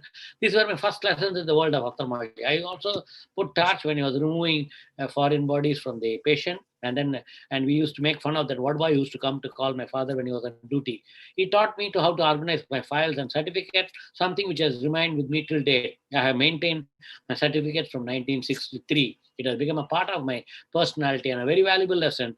Organization keeps the mind systematic, bringing you closer to success. And I didn't realize this. Dr. Badrinath, when he interviewed me in April 1984, he just asked me to join. Only thing he told me is to go and take permission from your father. You'll never assist him and never be with him. So I didn't understand. But I think later I understood Dr. Badrinath has seen me as a school student, organized with his files, and as a medical student, because I know because the time he came from US to Mumbai, to Chennai, Madras, and because we used to visit every Sunday, many people, including Dr. Badrinath. And during his tenure as a superintendent, he introduced 9 special clinics. You won't believe, he started the first eye genetic clinic in 1984 with the Professor Kumara Manikvel, who's my school classmate, and his professor in the Madras Medical College from Tiramani. And they did the genetic clinic. He has performed over 30,000 cataract surgery. He and my grandfather were the pioneers in eye camps, even before Dr. Venkateswamy, because they were, my grandfather became a LMP LO in 1921 or so, and during 1930, he started the eye department in Tanjore, and that time my father was traveling with him. So I think it is genetics that I think if somebody can do an epigenetic study, maybe some gene will be found. He organized eye exhibition. He has had a habit of collecting eyes. He says eye speaks. The eye just looks good, may not see. That's what is the idea. And he has an eye on eye care for 5 days at Mumbai, which benefited, which was a part of Bombay Ophthalmic Association. He has conducted eye exhibition at all science centers in Tamil Nadu and a special one in Trichy. And this is the exhibition which he has made. You can see the various photographs with me, with Dr. Abdul Kalam when he was not a prime president before that. And from that time, we both are very close to Dr. Abdul Kalam. And this is a center in his name, Dr. N.S. Sundaram Eye Corner. And it is there in the Periyar Science Center and the Birla Planetarium in Madras. And I request whoever can visit the Madras Museum, that is a ophthalmology museum, and also visit this because it's a great contribution to ophthalmology, not because of this.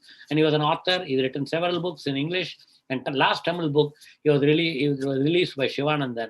And also he wrote a book which he dedicated to Shivanandan, and he ignored many of us, and he said Shivanandan is a great man, and the book is dedicated. So he made a trust called Vision is Our Mission. And then he served as the director and rector of Aditya Jyoti Institute of Optometry and mentor of Aditya Jyoti Foundation for Twinkling Little Light. He's carrying the brochure with the Minister Varsha Gaikwad, who's also currently the Minister for Education. We have Anantaraman. To her right is Mr. Eknath Gaikwad, is a member of parliament from Dharavi. She's MLA from Dharavi, and my father holding that pamphlet on. And then that's the hospital which was born. So teaching only increases your knowledge. And there is no greater honor than being a guru to an aspiring shishya. And that's what he did. And he encouraged me to participate in sports. He was a sportsman.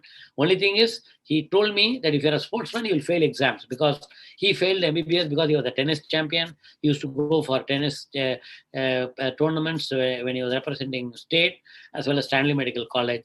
And then I was at Madras Medical College. Somehow the school, even though they were champions, I wanted to be a football, but they kept me out of this. And also athletics in my school was champion, so I couldn't take part.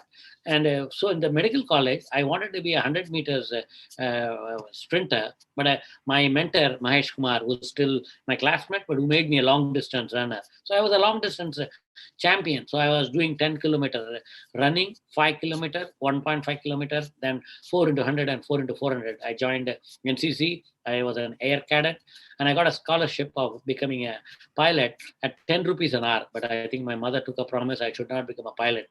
I thank God she didn't take a promise that I should not fly. But I was flying every day after that, I think.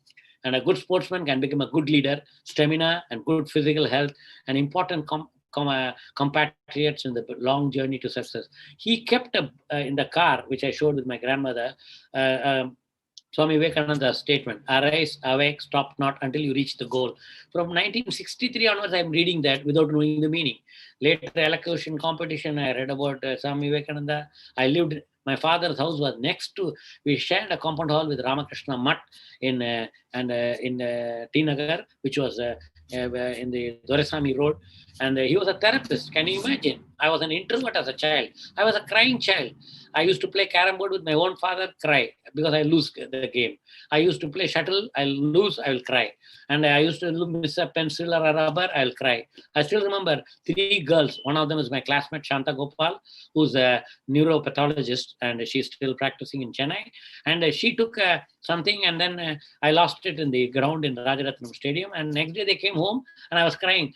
I went behind my mother and said, I don't know, because I lost that 1 rupee, and that they gave some fruit or something they gave me. I left it in that ground and came off, where I went for a race.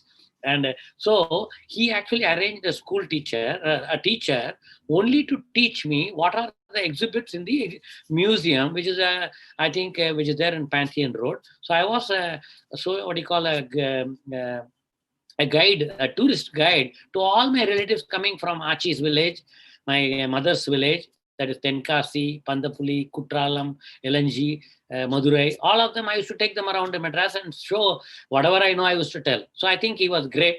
And no obstacle is so tough or large that it cannot be overcome. All it takes is perseverance, which he didn't tell in these words, but I think I learned from him. And then this is the other one. We have this Retina Hall of Fame. I wanted to say, Steve Charles is a pioneer in vitreous surgery. Robert McNamara did the first vitrectomy in 1971. And Dr. Charles Keepens, my mentor, Dr. Badinath's mentor, who is the father of modern retinal detachment surgery, and Jules Gonin, who found retinal hole is retinal detachment, whose name is elected in the history of ophthalmology, not only retina, and then Dr. Badinath, and then myself, all are elected in the Retina Hall of Fame, which started in 1851 until 2016. Nobody can apply because all of them have died, except Steve Charles and myself and Dr. Badinath. But 100 people have died, like Stargards and so many people. But there are about another 142 people whose name are there in the last, from 1851, the ophthalmoscopes were found by von Helmholtz until now. And there's no sense of, don't want to tell with any pride, no ahankar here, no government. But I want to encourage, because I never applied for it. And I actually, I don't know whether Dr. Rohit Shetty remembers, 2011, we conducted the 100 years of first ophthalmologist and the only ophthalmologist who got Nobel Prize, who's Alvar Gulfstrand. I thank my dear father, Dr. N. Sundaram, my mother, for making me the person I am today. I started this journey with the blessings of,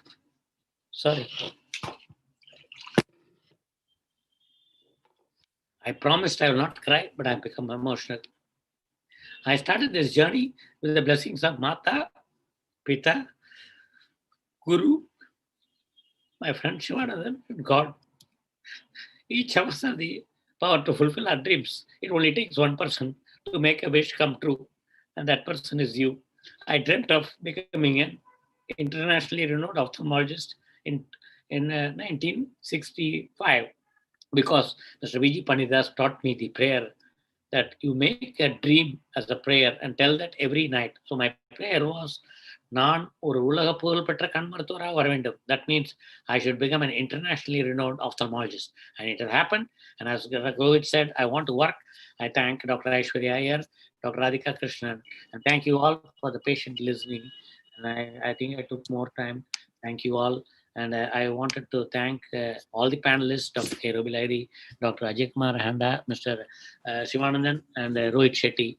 And with this, over to you, Dr. K. Robilairi, Karan Bhatia, Sonal, Aishwarya, and Rohit Shetty.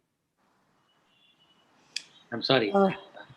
And I think, Shiva, I just listened to Swami Vivekananda even at afternoon when I came, and also in the morning. He says, the poor and the most covered should have strength. And the poor people, if they get strength, they will get peace. So in spite of that, I told in the morning to that patient, same patient, if you cry, God will not be there. I'm sorry. I prayed God that I will not cry. And I think I always used to tell people who cry are fraud. And I accept at the moment I was fraud. So with this, Kerubi. And Dr. Natarajan, I don't think it's wrong to cry, because these are emotions which have to flow out. You cannot keep them bottled inside. And see, we all know how close you were to your Achi. So him, your mother, your father, you've lost all of them. So it is going to create a space in you, a void in your life, which does come up when you talk about him. I mean, there are times when even I start crying when I talk about my dad, because though it's 20 years down the line that he's expired. So there's nothing wrong with this, But the thing is that take this as an occasion where you used to be spiritual, but at this point your awakening has started, where you hello. Yeah. Your awakening has started, where you've started understanding what it is, I mean, when you understand this concept and it grips you more than what it would be when you're just reading a book and, you're speaking about it. When you feel that thing, because emotion and spirituality, these are both connected. So there is emotional spirituality, there is spirituality. And the thing is that when both these things get together, this is the beginning of realization for any person. And I'm glad to say that it has already started for you. So I wish you all the best, Dr. Natarajan. Sonal has prepared very well. Thank you, Sonal. You can start shooting questions starting with Handa, sir, Rohit, then finally me. So I have not prepared many questions, but yes, I would like to first of all say that it was very, very, I should say, enlightening to hear the entire journey of father and then your own journey together. And it's just that I don't think that emotions are fraud or anything. I just want to say that they can be our biggest strength and biggest weakness at the same time. Like if somebody is very emotional, they can write poetry and they can express art through it. And at the same time, if they let them go out of control, they can be harmful. So I don't think that your expression of emotions was something wrong at all. It was very, very touching for me as well, and it was a great journey. And thank you so much for inviting us to be a part of this whole event. And thank you to Rohit sir as well for his wonderful presentation and the thoughts that he has shared. I just want to ask a question to the senior people here, like Natarajan sir and Rohit sir, that how to let go of judgments. At a lot of times I've seen that young ophthalmologists at their stages, like there would be some senior and how to react to judgment. Like there are seniors sometimes who would just guide you to do something, give you a sort of power to do that, and then at the same moment take away that power by giving you a lot of instructions and stuff in front of people who are further junior to you. So then there comes a strife, a moment of judgment towards both the juniors and the seniors. So it's like that judgment is there on all sides. So like there should be some mindfulness technique for letting go of judgment also, which keeps creeping in, especially when people say with all due respect. So generally when somebody says with all due respect, it's followed by something which is not very respectful. So any thoughts on that, sir?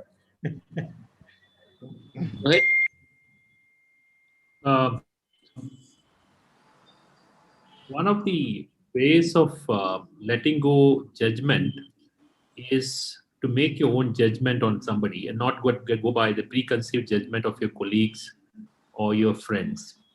99% of your judgment is still from your unconscious state of mind. Let's look at this. I may have a judgment for Professor Natarajan sir from my unconscious state of mind, and that judgment is linked and wired by multiple sources, and that is not my conscious judgment.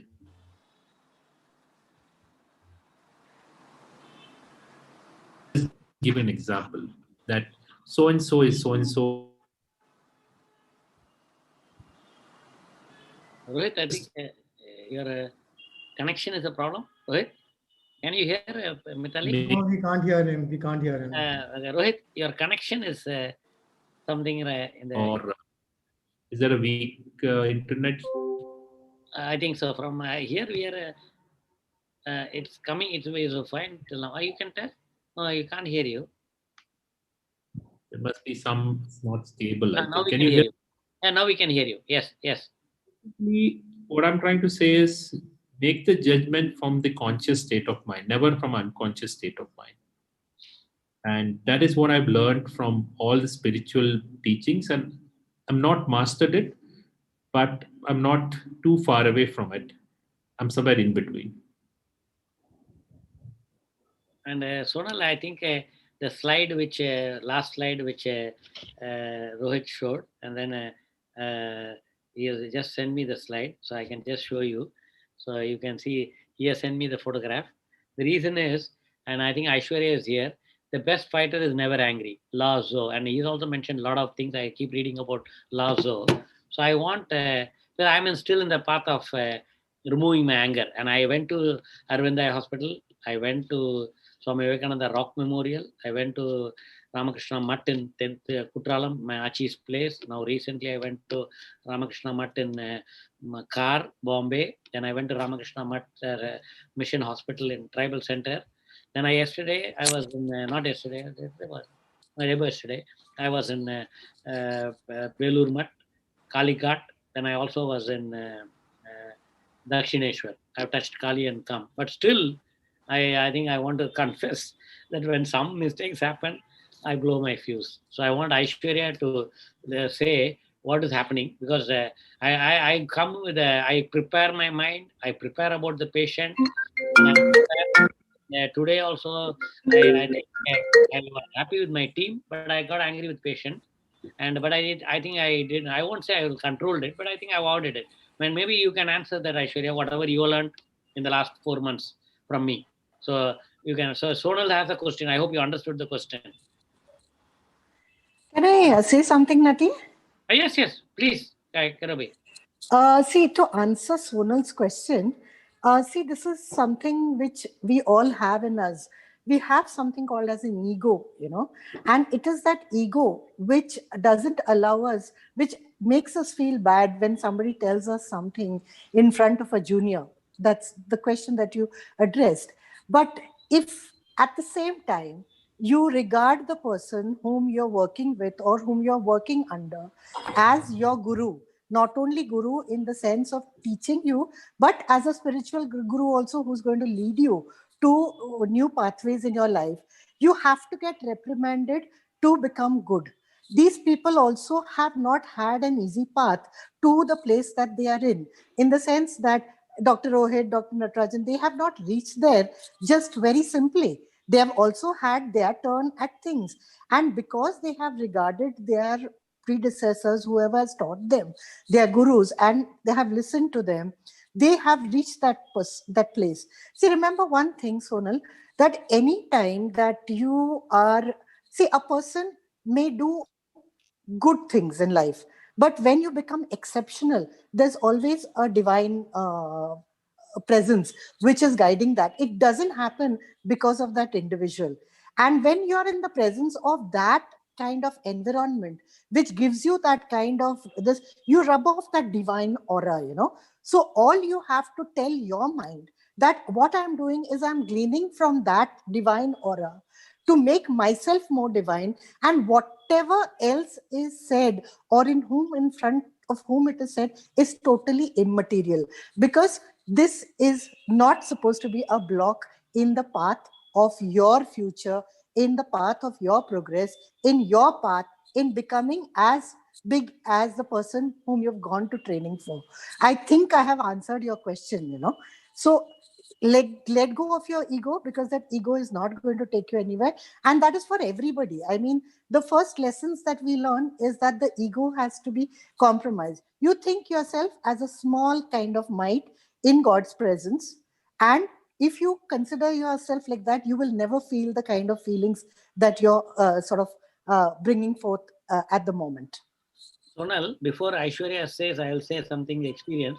One is the first month in Shankar Netralaya. That too, when I joined Dr. Badrinath, it was like joining from government ophthalmic hospital, where it was even indirect was not allowed to be used by us. Switzerland was not allowed to be used by us. And then we went, and it was a total like alien there. And then the first month he told start a case, and he was struggling. Start a case, start a vitrectomy. And in the first month of fellowship, nobody is allowed to start, because that was in 1984. And I didn't know what to do. Then I went back and asked him, sir, how do I start a case?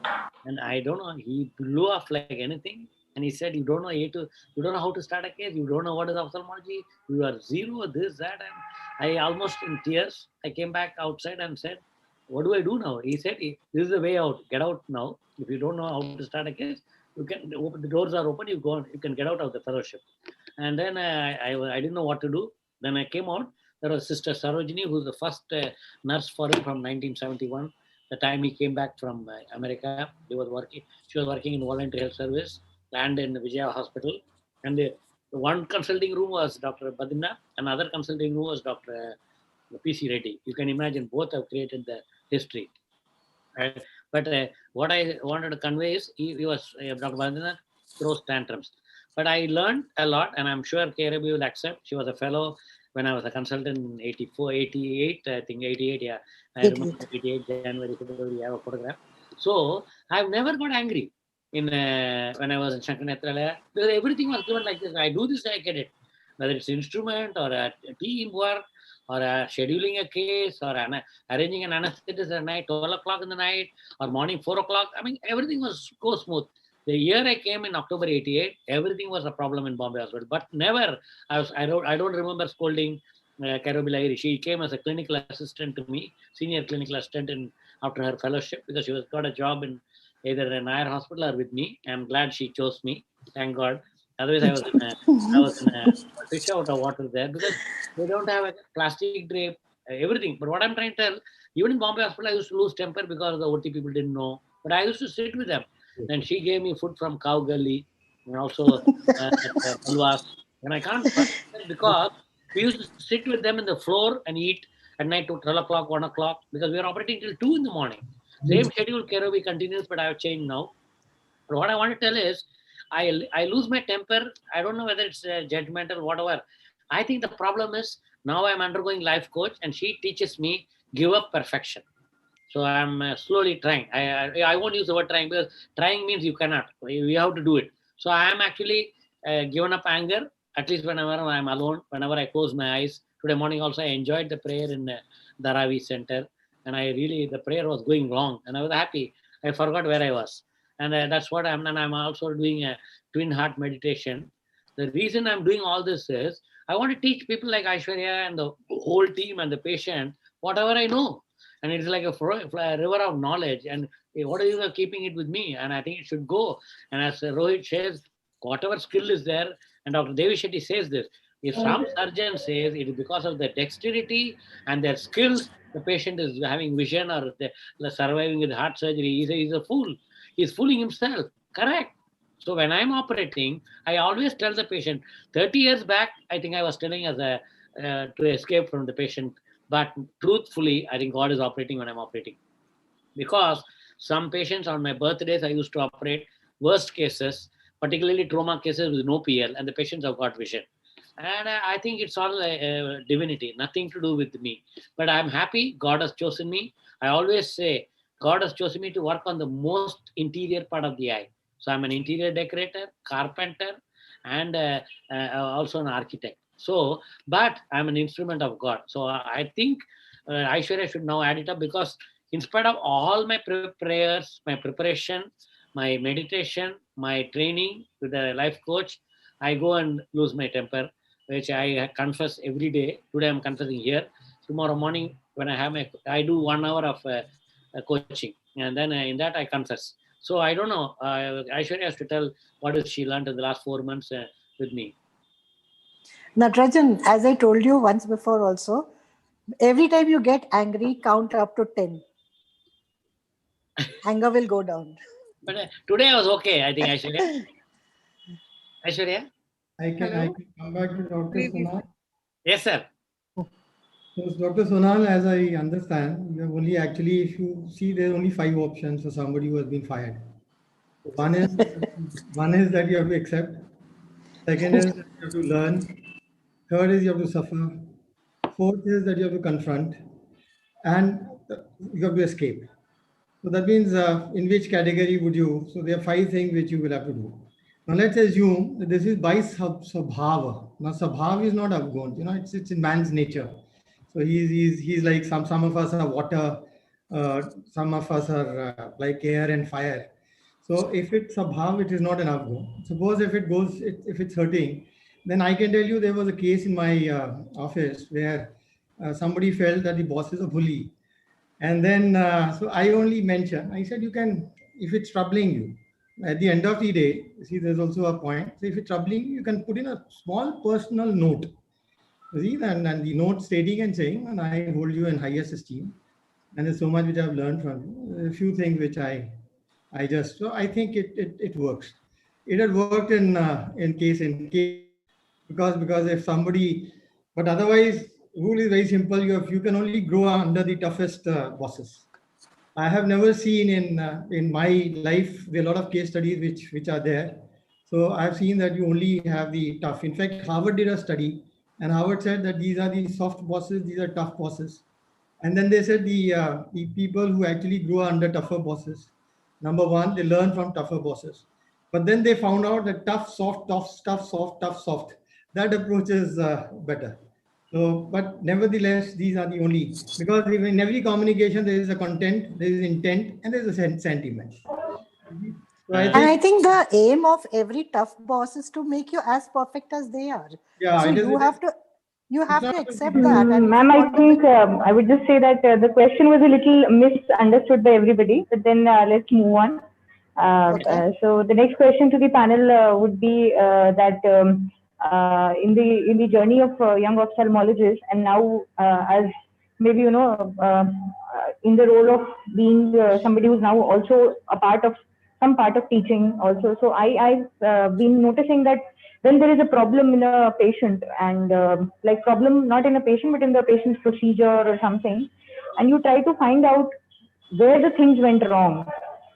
When you try to do that, there is often it is taken negatively. So how to make it a more positive process, and what is the change in the mind of the other person, that the trainee that should be there for taking the problem finding mission as a positive thing, not as a negative thing. Like there is the step was suppose was missed somewhere along the way, some particular step, some page in the file is missing or something, and then you tell them that why was this missing, let us find out. So then that thing should be taken in a positive spirit, so that it doesn't lead to a problem later. But somewhere that ends up being a little negative. So just any anything of that sort. If Karan has also experienced, he's also he's the head of the cornea section at Sitapur, and he's training fellows there. I'm sure he has been experiencing such situations with trainees sometimes. So would you like to share something, Karan? For trainees, I would say my best student has been Dr. Nikunj Tank. So with him, I had a very positive relationship. He was a friend to me as well. And because it was the reason also that he was a very good surgeon, and he was an accomplished cataract surgeon at the time when I was training him in cornea.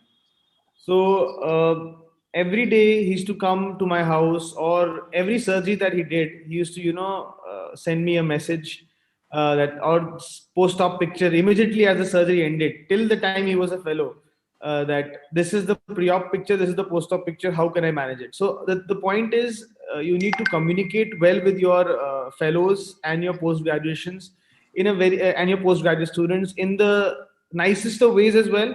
But you need to be stern with them also at times when they have made a mistake. But yes, you can do that in a confidential manner. For example, I had made a blunder when I was a postgraduate student. So I would name the surgeon. The surgeon was Dr. Seema Ramakrishnan. She was one of my teachers there. Since I had made a blunder, she called me separately to her OPD, made everybody go out, and then told me in a way that, Karan, this is a blunder that you have done, and the patient could have lost the eye. So I can never forget that. And this made me respect her, to the utmost level that is possible, that she gave me the respect that I deserve, or I had, and in fact more than that. And she also gave me an important lesson in the clinical acumen, and as well as dealing with my juniors when they make a mistake. Rohit, you can say something where you want to leave, and Sonal also wants to leave. Thank you, sir. Just one thing to all the people who are training and all the people who are getting trained. Remember what I said, be in the conscious state of mind when you're getting trained and being trained. When you're training and being trained. The reason is, When you're in unconscious state of mind, you'll only think about all your past mistakes you did as a trainer and also as somebody undergoing training. So your hands remembers the message from the subconscious mind. So breathe in, breathe out, come to the conscious mind and start working on it. This is what we have learned training more than 250 odd people over the last 20 years. I mean, that's only from the anterior segment, a lot more from the posterior, which I don't personally involve myself in. But the state of mind is the most important thing when you're training. It's not your skill, not your, I mean, I agree with what Dr. Devi Shetty said. It's not your how dexterous your hands are or how blessed you are. There's nothing called as a blessed surgeon or a gifted surgeon. Gift is only when you control your mind. So all I'm saying to all the youngsters here is the gift is when you control your mind very strongly. The gifted surgeon is one who has tremendous control on your conscience. And the poor surgeon is one who has absolutely no control on it. You try on a day when you had a very tough time at home or you had a fight with somebody and just you may be the best surgeon doing the best cataract surgery. Just see your rexus, the first case. Just go back and check your work. Why should a rexus run off in your hand? That's because your state of mind is bad. So I have learned this a lot from Devi Shetty himself for the last 20 years. And he always used to say that there is nothing called, once I asked him, are you blessed? You know, you must be blessed because your hands are always being blessed and whatever you touch works well.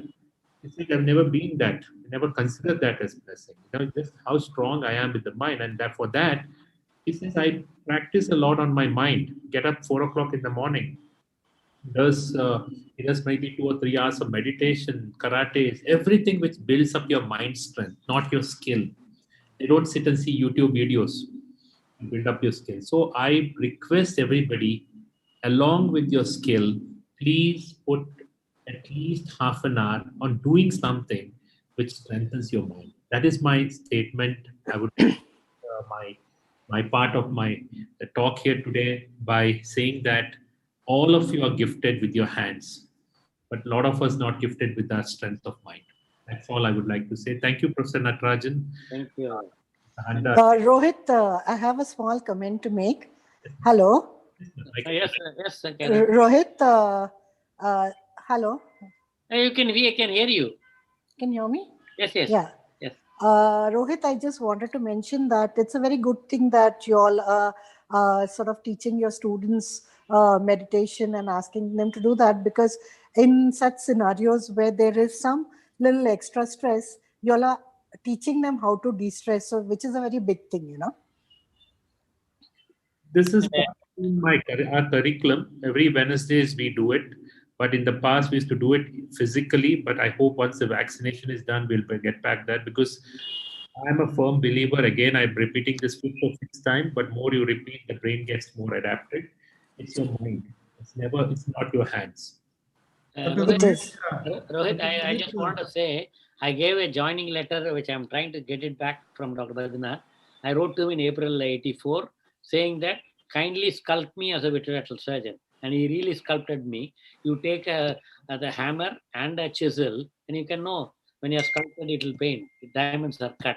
And that's a thing for Sonal. And the other one is Shivanandan sent a message. I just now saw he's a speaker in, we have a CEO forum. I'm also a member. But he sent a message about the program. Excellent speech by Dr. Rohit Shetty. I'm highly educated by him now. And I'm so happy that I heard him fully. Thanks to you, Nati. Just I left Nati to join the CEO group. I have to speak there. So I'll send you the message and his number. Maybe you can just text him, because I think he's my friend, philosopher, guide, and everything for me. And a parent. Like, even though I lost my real parents and grandparents, but he's everything for me. So Sonal, you also want, thank you, Rohit, for your time. I know you have got another program. I think I want you to interact with you like this. You tell me, I know you are very busy, but we should meet either in Zoom, or you would call me one day. I'll come to Bangalore. No more Zoom. Zoom is over. Okay. When I come to Bangalore, or you come to Bombay? No. What I'm saying, why not we have a physical meeting with you either in Bombay or in Bangalore? Bombay, ma'am is there, and I have a lot of my fellows sitting and listening. They're all from Bombay. They're allowed to. Okay. What I'm suggesting is Mr. Handa has got a beautiful auditorium. I think 100 can sit there, sir. Yeah, we have about 55 can sit comfortable. Okay. So we'll have 55 people and Mr. Handa will host us the beautiful facility. I will be very happy.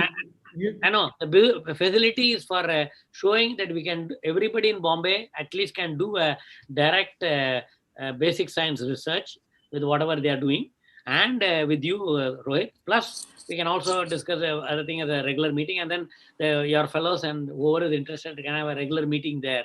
I think 50 is enough to meet so that we have an eye-to-eye contact and really get something going. So I hope you will give that date and we'll organize it. And this is next to Grand Hyatt.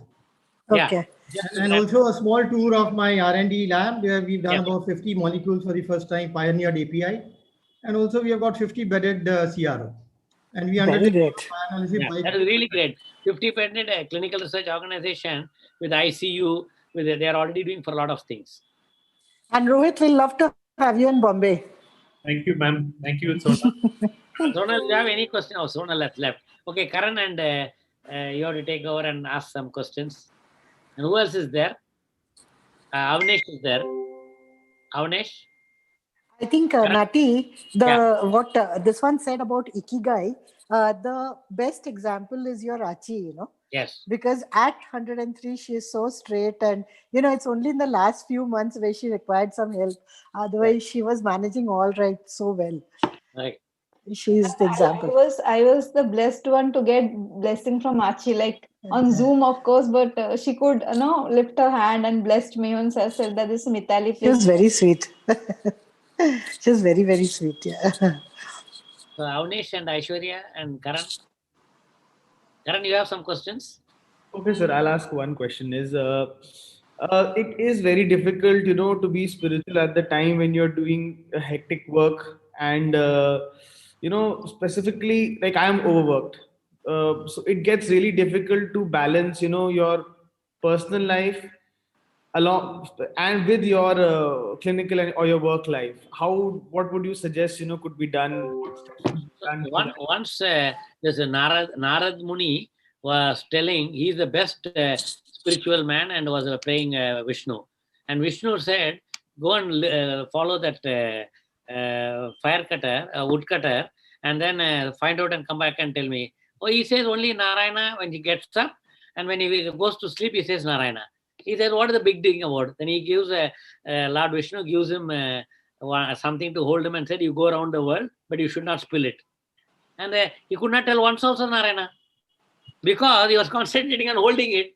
So that what he said is that fellow, when he got up, he thanks God that he's alive, like Ikigai, and he says, I'm Vishnu, you are there. So Krishna has mentioned this to Arjun. If you cannot give up the five senses, we become a Muni or a yogi. You can keep your Krishna in Krishna consciousness. This is what he mentioned. He used the word consciousness. If you keep Krishna consciousness and do the work, that's enough. And you are already doing spiritual work. And only thing you have not realized it, I'm happy you asked the question. I hope you will realize it from now. That you pray and you don't, and everything you do, you dedicate to them automatically, you'll not be overworked. So I always tell this, when you work with love and passion, there is no hard work and there's no problem. And I think definitely you have to balance. There are the 5 balls which Dr. Rakesh Sharma talks. There are 4 are rubber balls. When you drop it, you can get it back. But the one is family, which is a glass ball. You drop it, it breaks. So what he says is you have to balance. And if you see the science of balancing, if you do 5 balls, each ball has to be in the air for the same time, which is an art. So you have to, even 1 ball is sometimes difficult for many. 2 is bit difficult, then 3, 4 like that. So he claims that 5 is, one is personal life, other is professional life, then is physical, like the fitness, and the 4th and 5th, I forgot what is, the family, and then 5th is work. So all the others except the family are rubber ball. For example, you don't do exercise for 1 year, 1 month, nothing will happen. You will not die. But if family breaks, you can't get it back. And then the other one is a profession. For example, I gave this talk during your young ophthalmologist. I said 15,000 people were there. I told them, doesn't matter, yeah, 6 months you didn't operate or 1 year you didn't operate, nothing will happen. Or you didn't get trained. What is the problem? And I am glad Aishwarya joined in that time of COVID, and she was wondering what to do. So she said, I'll do fellowship from home. I said, how can you do that? You have to come. I'm glad she shifted, she made a home next to the hospital. She has spent money, time, and equipping that house to stay next to the hospital. What does that mean? A dedication to learn. So I told her, you learn. So I mean, she's the only child of the parents, and she was in 10 years in hostel in a medical college under MBBS and then MS. Now again, for 1.5 years, she did 2 years actually. She decided to stay here and work, which is amazing. I only really tell her, please learn everything. So I think I hope I have answered you, Karan. And Aishwarya, you have to now say something because you are trying to say, but we didn't allow you. Aishwarya? Can I answer Karan the question? Karan, when you are thinking of balancing both your family, your work, your stresses, your tension, all you have to do is that put the thought to your subconscious mind. And it is best done when you're either getting into the sleep mode or you're waking up from a sleep mode. Because at that time, your subconscious is at its peak. Okay, it listens to everything that you say. So what you have to do is that whatever things that you want out of your life, you want things to go well, you want your family life to be good, you want like patient inflow to be good, you want patients to be conducive, not argumentative, not irritative, all those kind of affirmations, you can give it to your subconscious mind, and your subconscious mind will do it for you. So just before you drift off to sleep, lie flat on the bed, hands on the bed, and give your affirmations to your subconscious mind.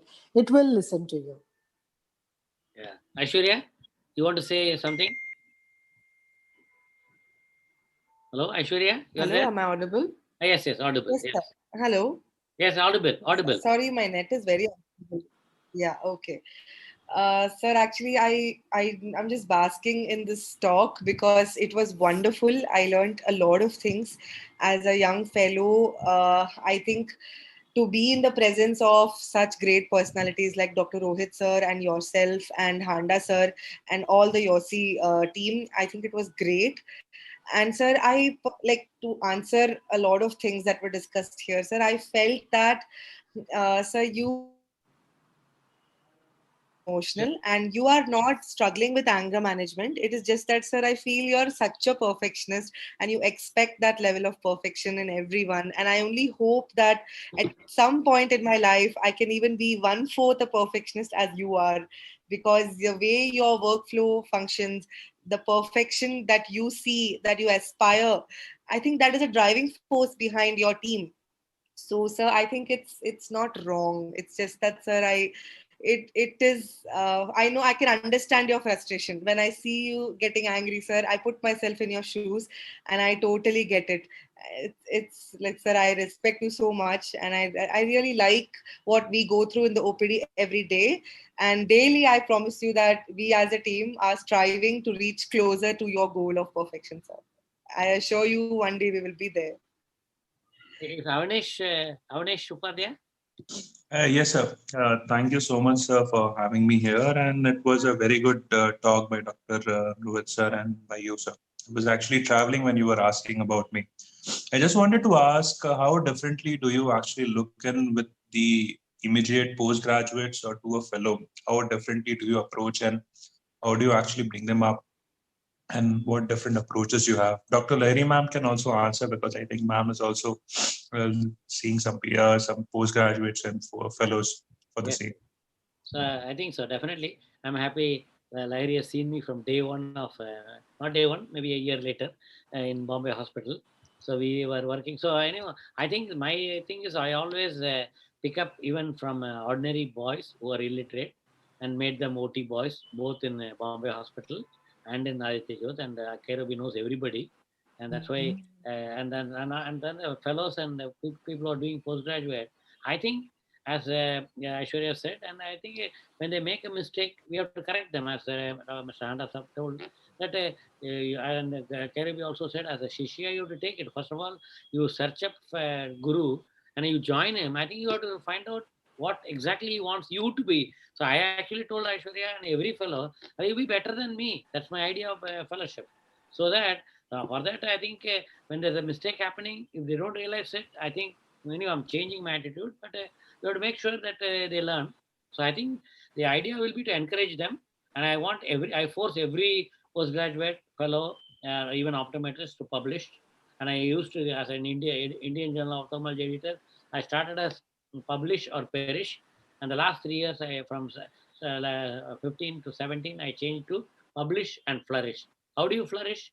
That some institutes give some prize money or for publication. Sometimes you get better grant because you are published. You'll get. Sometimes you get awards. Sometimes you get more recognition from your peer. So publish and flourish. So I think if you read the Will's Manual, which is actually started by a resident, and it is for the residents in ophthalmology, not by the big people. And that's a great part of America, where you may be a first-year resident and you can be a co-author or a first author. Why not? Because you have a concept, and I think that I encourage. Only thing, if they have really sometimes totally not accepting, I tell them, please, sir, I can't understand. You go to some other guru who will understand you. I remember 2-3 fellows. One of them is Anish Nikra. He is in the US. He's now become a neuro-ophthalmologist after being with retinal. He was a retinal surgeon. Both, I think, with retinal and neuro-ophthalmology. He actually argues with me. He argues with Steve Charles. He also he has his own thinking, but I allowed him to think. I allowed him to argue with me. But beyond the point, I told him I can't understand what you're asking me. So I said, but he's doing well. Even now, some things you were talking. So I think the idea is to encourage, because I remember when I went from Shankarnetralaya to, Government Eye Hospital to Shankarnetralaya, I was like a fish out of water because of the training and the way it was, and the way whatever they were dealing with patients. We had teachers who were hitting the patient with a torch, saying that, "Arey, aankh kholne ka bola, muh khol raha hai." In South India, they had that all these poor people, they'll close the eyes and open the mouth when you want to put the drops or open the eye. I don't know what reflex it is. Sometimes I used to I used to tell So the reflex is everywhere.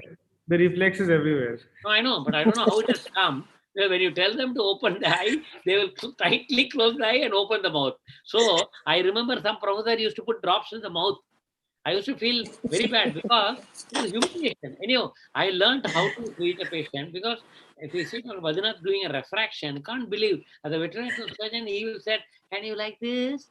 And can you like the same words he will do?" Not only for an ordinary patient, whether it's a minister or whether it is an ordinary patient. I can't believe it, because I used to think refraction is boring. And so happened my first refraction, that a patient came and fought with me. And my stipend was 1,500 rupees. He bought a glass for 3,000 rupees and told me, "You pay me. I can't read with this glass." So I went to Dr. Badrinath. The fellow is fighting with me, "I have to pay." So finally, he took get the refraction. I don't know what he talked to him. He said, "You go, I'll manage." He managed it. I don't know, maybe mesmerizing talk. But it gave me a lesson, because I made a mistake. And then the patient, I don't know what he thought, but he knew, I don't know what he covered. And same thing happened in my hospital.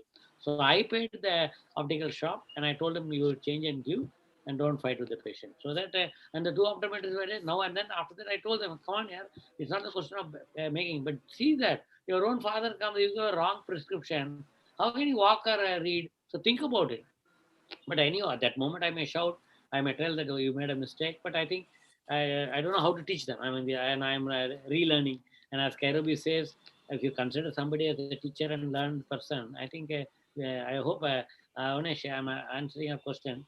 I think you have to take everything, and then there's a Tirukural which says, "Eppurul yar yarvai keppunum, appurul meipurul kanbede arivu."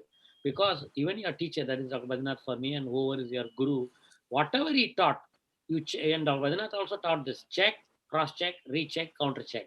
And actually it become like a what do you call, compulsive, obsessive compulsive disorder. But doesn't matter, because I still remember first buckle I did as a consultant. He asked me, "How's the intraocular pressure in the night?"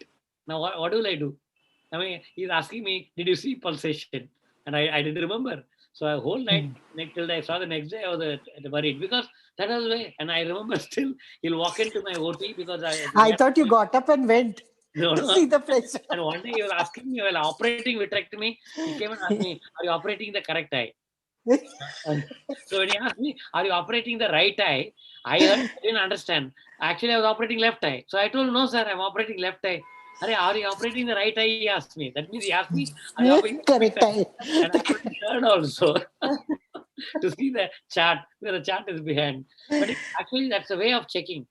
But what I meant is, even if your guru teaches, I think you should know on your own. And no point in asking a question back just because you didn't understand. But I think you should do enough. But still, you don't understand, you can ask him. And I think he always said, the American teacher taught him that you should encourage the student, undergraduate or a PG or a fellow to ask questions to yourself. But I think the PG also should not ask a question in front of the patient. That other doctor made a mistake or what, sir. Like that, if loose comments are done, the patient will have a problem. They may go and file a case. And learning should be done privately. As the Karan mentioned, when a mistake is done, like particularly patient and surgical steps, I think it has to be done not even in front of the staff, because they may lose, may be related or whatever. But we are not doing anything wrong. So sometimes I make the fellow get down and I take over and manage it. But the question here is, I think we have to have confidence with the doctor, and the junior should also have that respect that he's learning and he know his limit and should not cross the limit.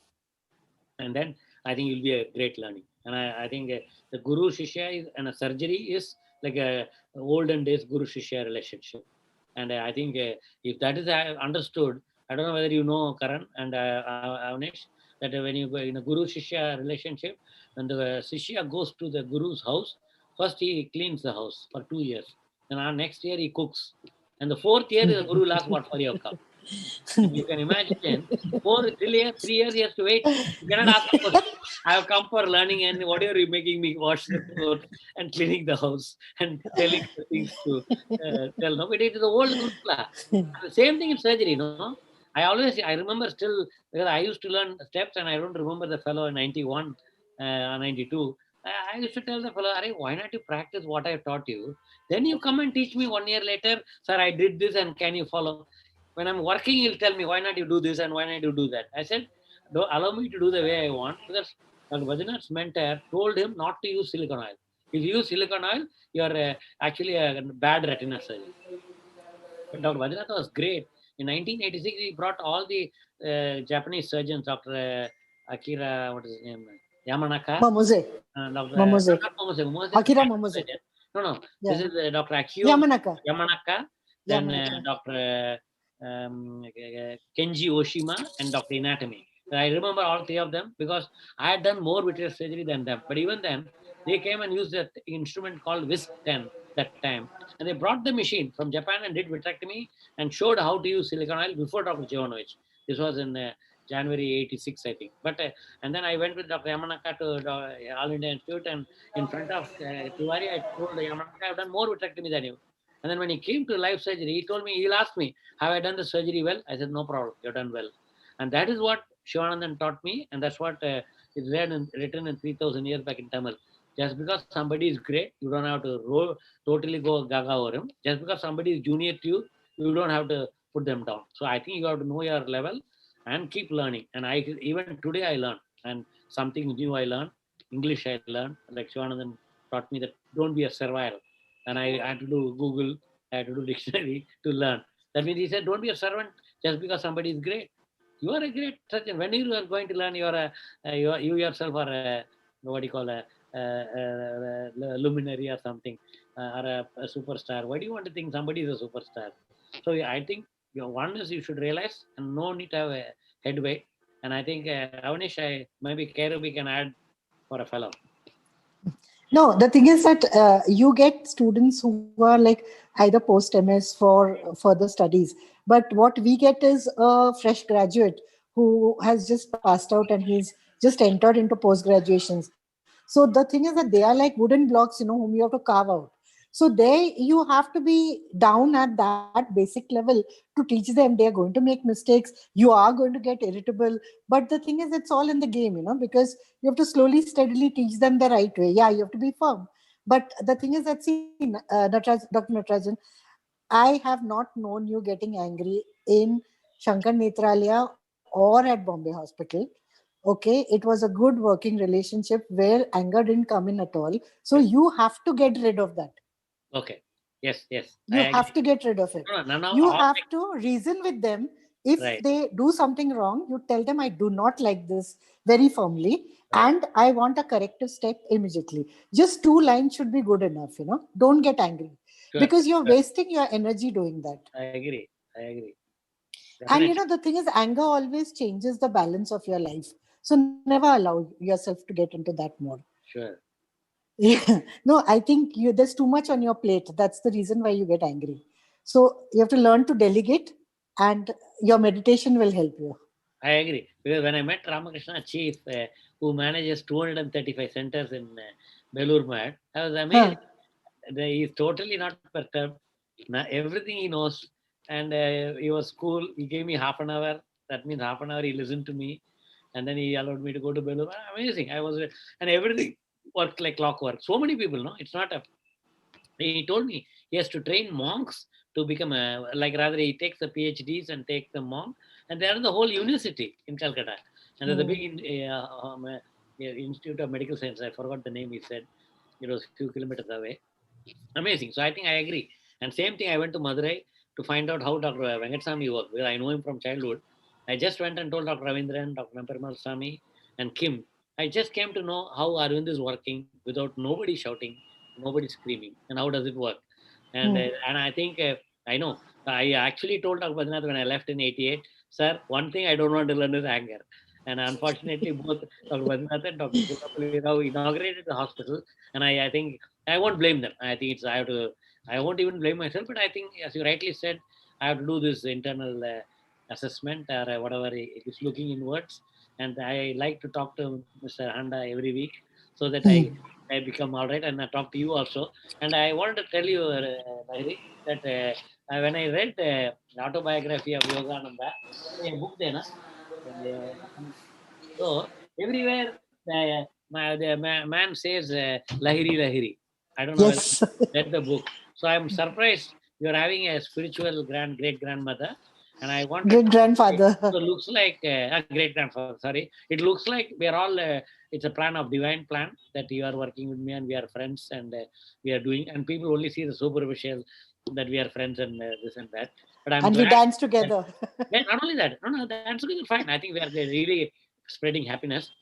But what I'm trying to spread is, I think we dance together. I think we are teaching as how I won't call it whatever, teacher student or male female. I think I'm glad we are showing the world how we have to have that harmony of happiness. Exactly. Not just some male dancing with the girl. I mean, if you see people talk like that, oh, I remember some people, oh, you're talking with all the girls. I do no touch technique, man. Karan, the answer to your question, Avnish, is when you are young, you are not mentally ready to listen to all the spirituality. But I'm glad in my father's name, and thanks to Mr. Honda, he's a very evolved person. I mean, he's a spiritual person for many years, and I somehow accidentally found that while talking to him. By reading his messages, I was interested in talking to him. So I want to talk to him. And the whole idea is to bring out everybody is divine. And I think it has to come out. And I think the patient will recognize, Karan, because when you see a patient happy, you are happy. Why? Because you are seeing God in him. That's what Swami Vivekananda says. I carry so many gods in my pocket. Vivekananda says, why are you searching God outside? Sir, it's within you. I operated a patient, this young boy. The video is on Facebook. 18-year-old has not seen anything since he was born or something. That was the history he had given. It was an adherent glaucoma, one eye. I did a PK. There was apparently there was a cataract surgery done at a young age. IOL was decentered. I took it out. Then I did the vitrectomy. I did the vitrectomy. Then I put a 3-piece IOL in the sulcus, followed by which I did a pupilloplasty. The patient had just PL when I was operating the patient. Post-operative day 1, the patient had a vision of 1/60, only 1/60. But the patient said, God, Dr. Saab, you have changed my life. I am seeing colors for the first time in my life. Yes. It was a beautiful message. I can't forget it. It just makes me smile every time I think about it. Exactly. So I think that's the main lesson. I think when you said as a spirituality how to do. So I don't know, Washi store iPhone. I don't know who's. Before I leave, I'm just going to tell you one small story. It Oh, is, that's you know, your the phone. question. It comes as Washi store iPhone. Yes. So that's why. There's a small story, you know. There was this patient of endophthalmitis who did not do well, you know, even after the surgery. And I knew that he would not really recover anything, you know. But that guy was so positive that even when I'm seeing that the eye is not doing well, he's telling me, Doctor, I can see. And I was shocked. I said, how can you see? I know that he can't see. He says, no, doctor, I can appreciate everything. I'm so happy I can see. So this is, I think, what positivity does to anybody, you know, because he was so positive that I was amazed. Even for a person who cannot see with a particular eye, to say that thing is also a big thing for me. So it is just that you have to be positive in all fields of your life. Think positive, never think negative. The negative thoughts which are there, just do away with it, especially when you're seeing patients or operating, and infuse that positivity in your patient, because they will always do well thereon. Natarajan, Yeah. I have to leave. There are some patients waiting. No, I know that. Thank you, KL. And Okay, thank you. Bye. It was a lovely dances. meeting. Yes, we should. Yeah. So in this way, Bye. I think finally probably Mithali is the only person who didn't talk. So maybe I'll request Mithali to conclude by giving a vote of thanks to. I will also tell thanks to your Young Ophthalmic Society of India. Okay, I'll wait for a vote of thanks. Mithali, also summarize from in whatever 2-3 lines. One line for Mr. Handa, one line for Rohit Shetty, and one line for all of us. Thank you, sir. It is really a wow evening. I mean, like a spirituality and healing put together. As I could recall only one statement, it is like it's like a satsang. Sir always says what I've learned. He's my mentor, Mr. A.K. Handa, my boss. He's my mentor. He's like, what I am today is because of him. And he always says you should always have satsang, that what is the company decides what you're going to be. As the Ramcharitmanas says that Binu Satsang Vivekana hoi, Rama Kripa binu Sulabhana soi, right? So they say whatever is happening today, I can say that it cannot be happened without the divine grace. It's not possible that all of us are together today in one platform.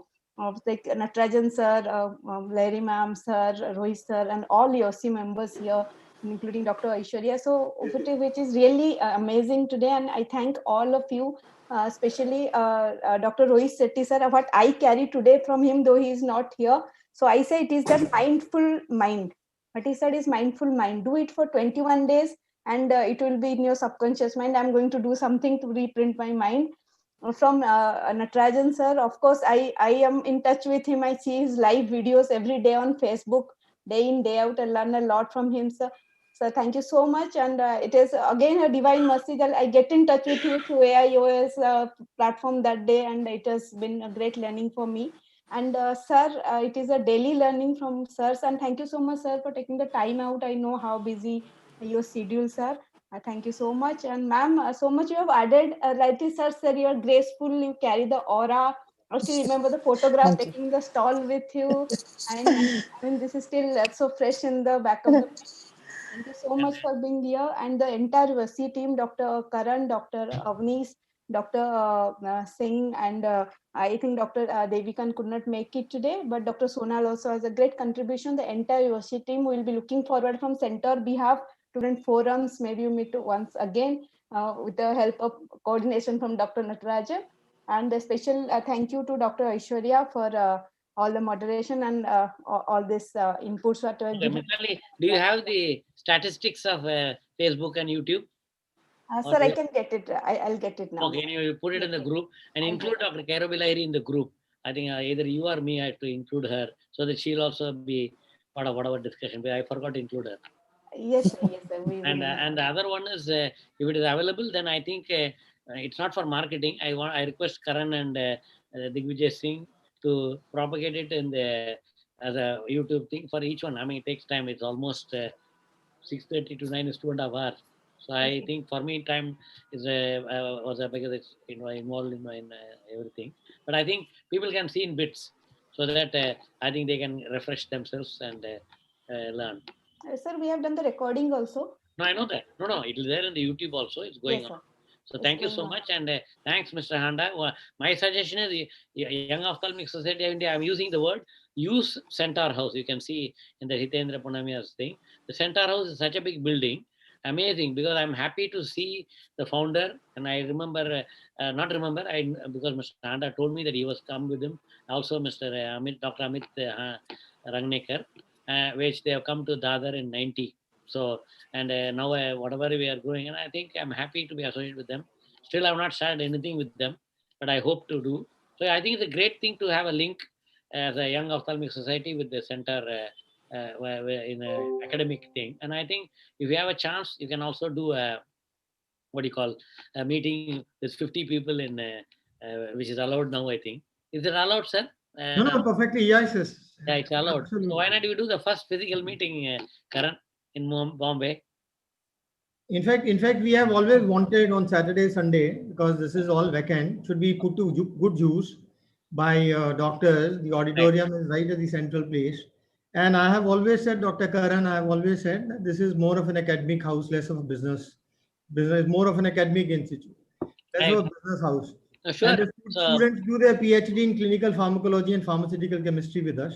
And the Pune University gives them the degree and the certificate. And that is how, and out of 25 US FDA inspections which have happened, we have hardly had a noting, and they have all been nil 483 observation, which is a rare feat. Yes, in India. So we are all my directors are from NCL Pune, and some of them are of course from DY Patil and other colleges. So we have it's not somebody into business beginning of business. They are all PhDs in clinical pharmacology and pharmaceutical chemistry.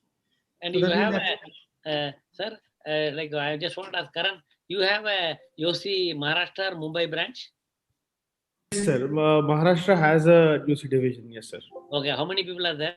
Any idea? I am not aware of that. The stats. Approximately.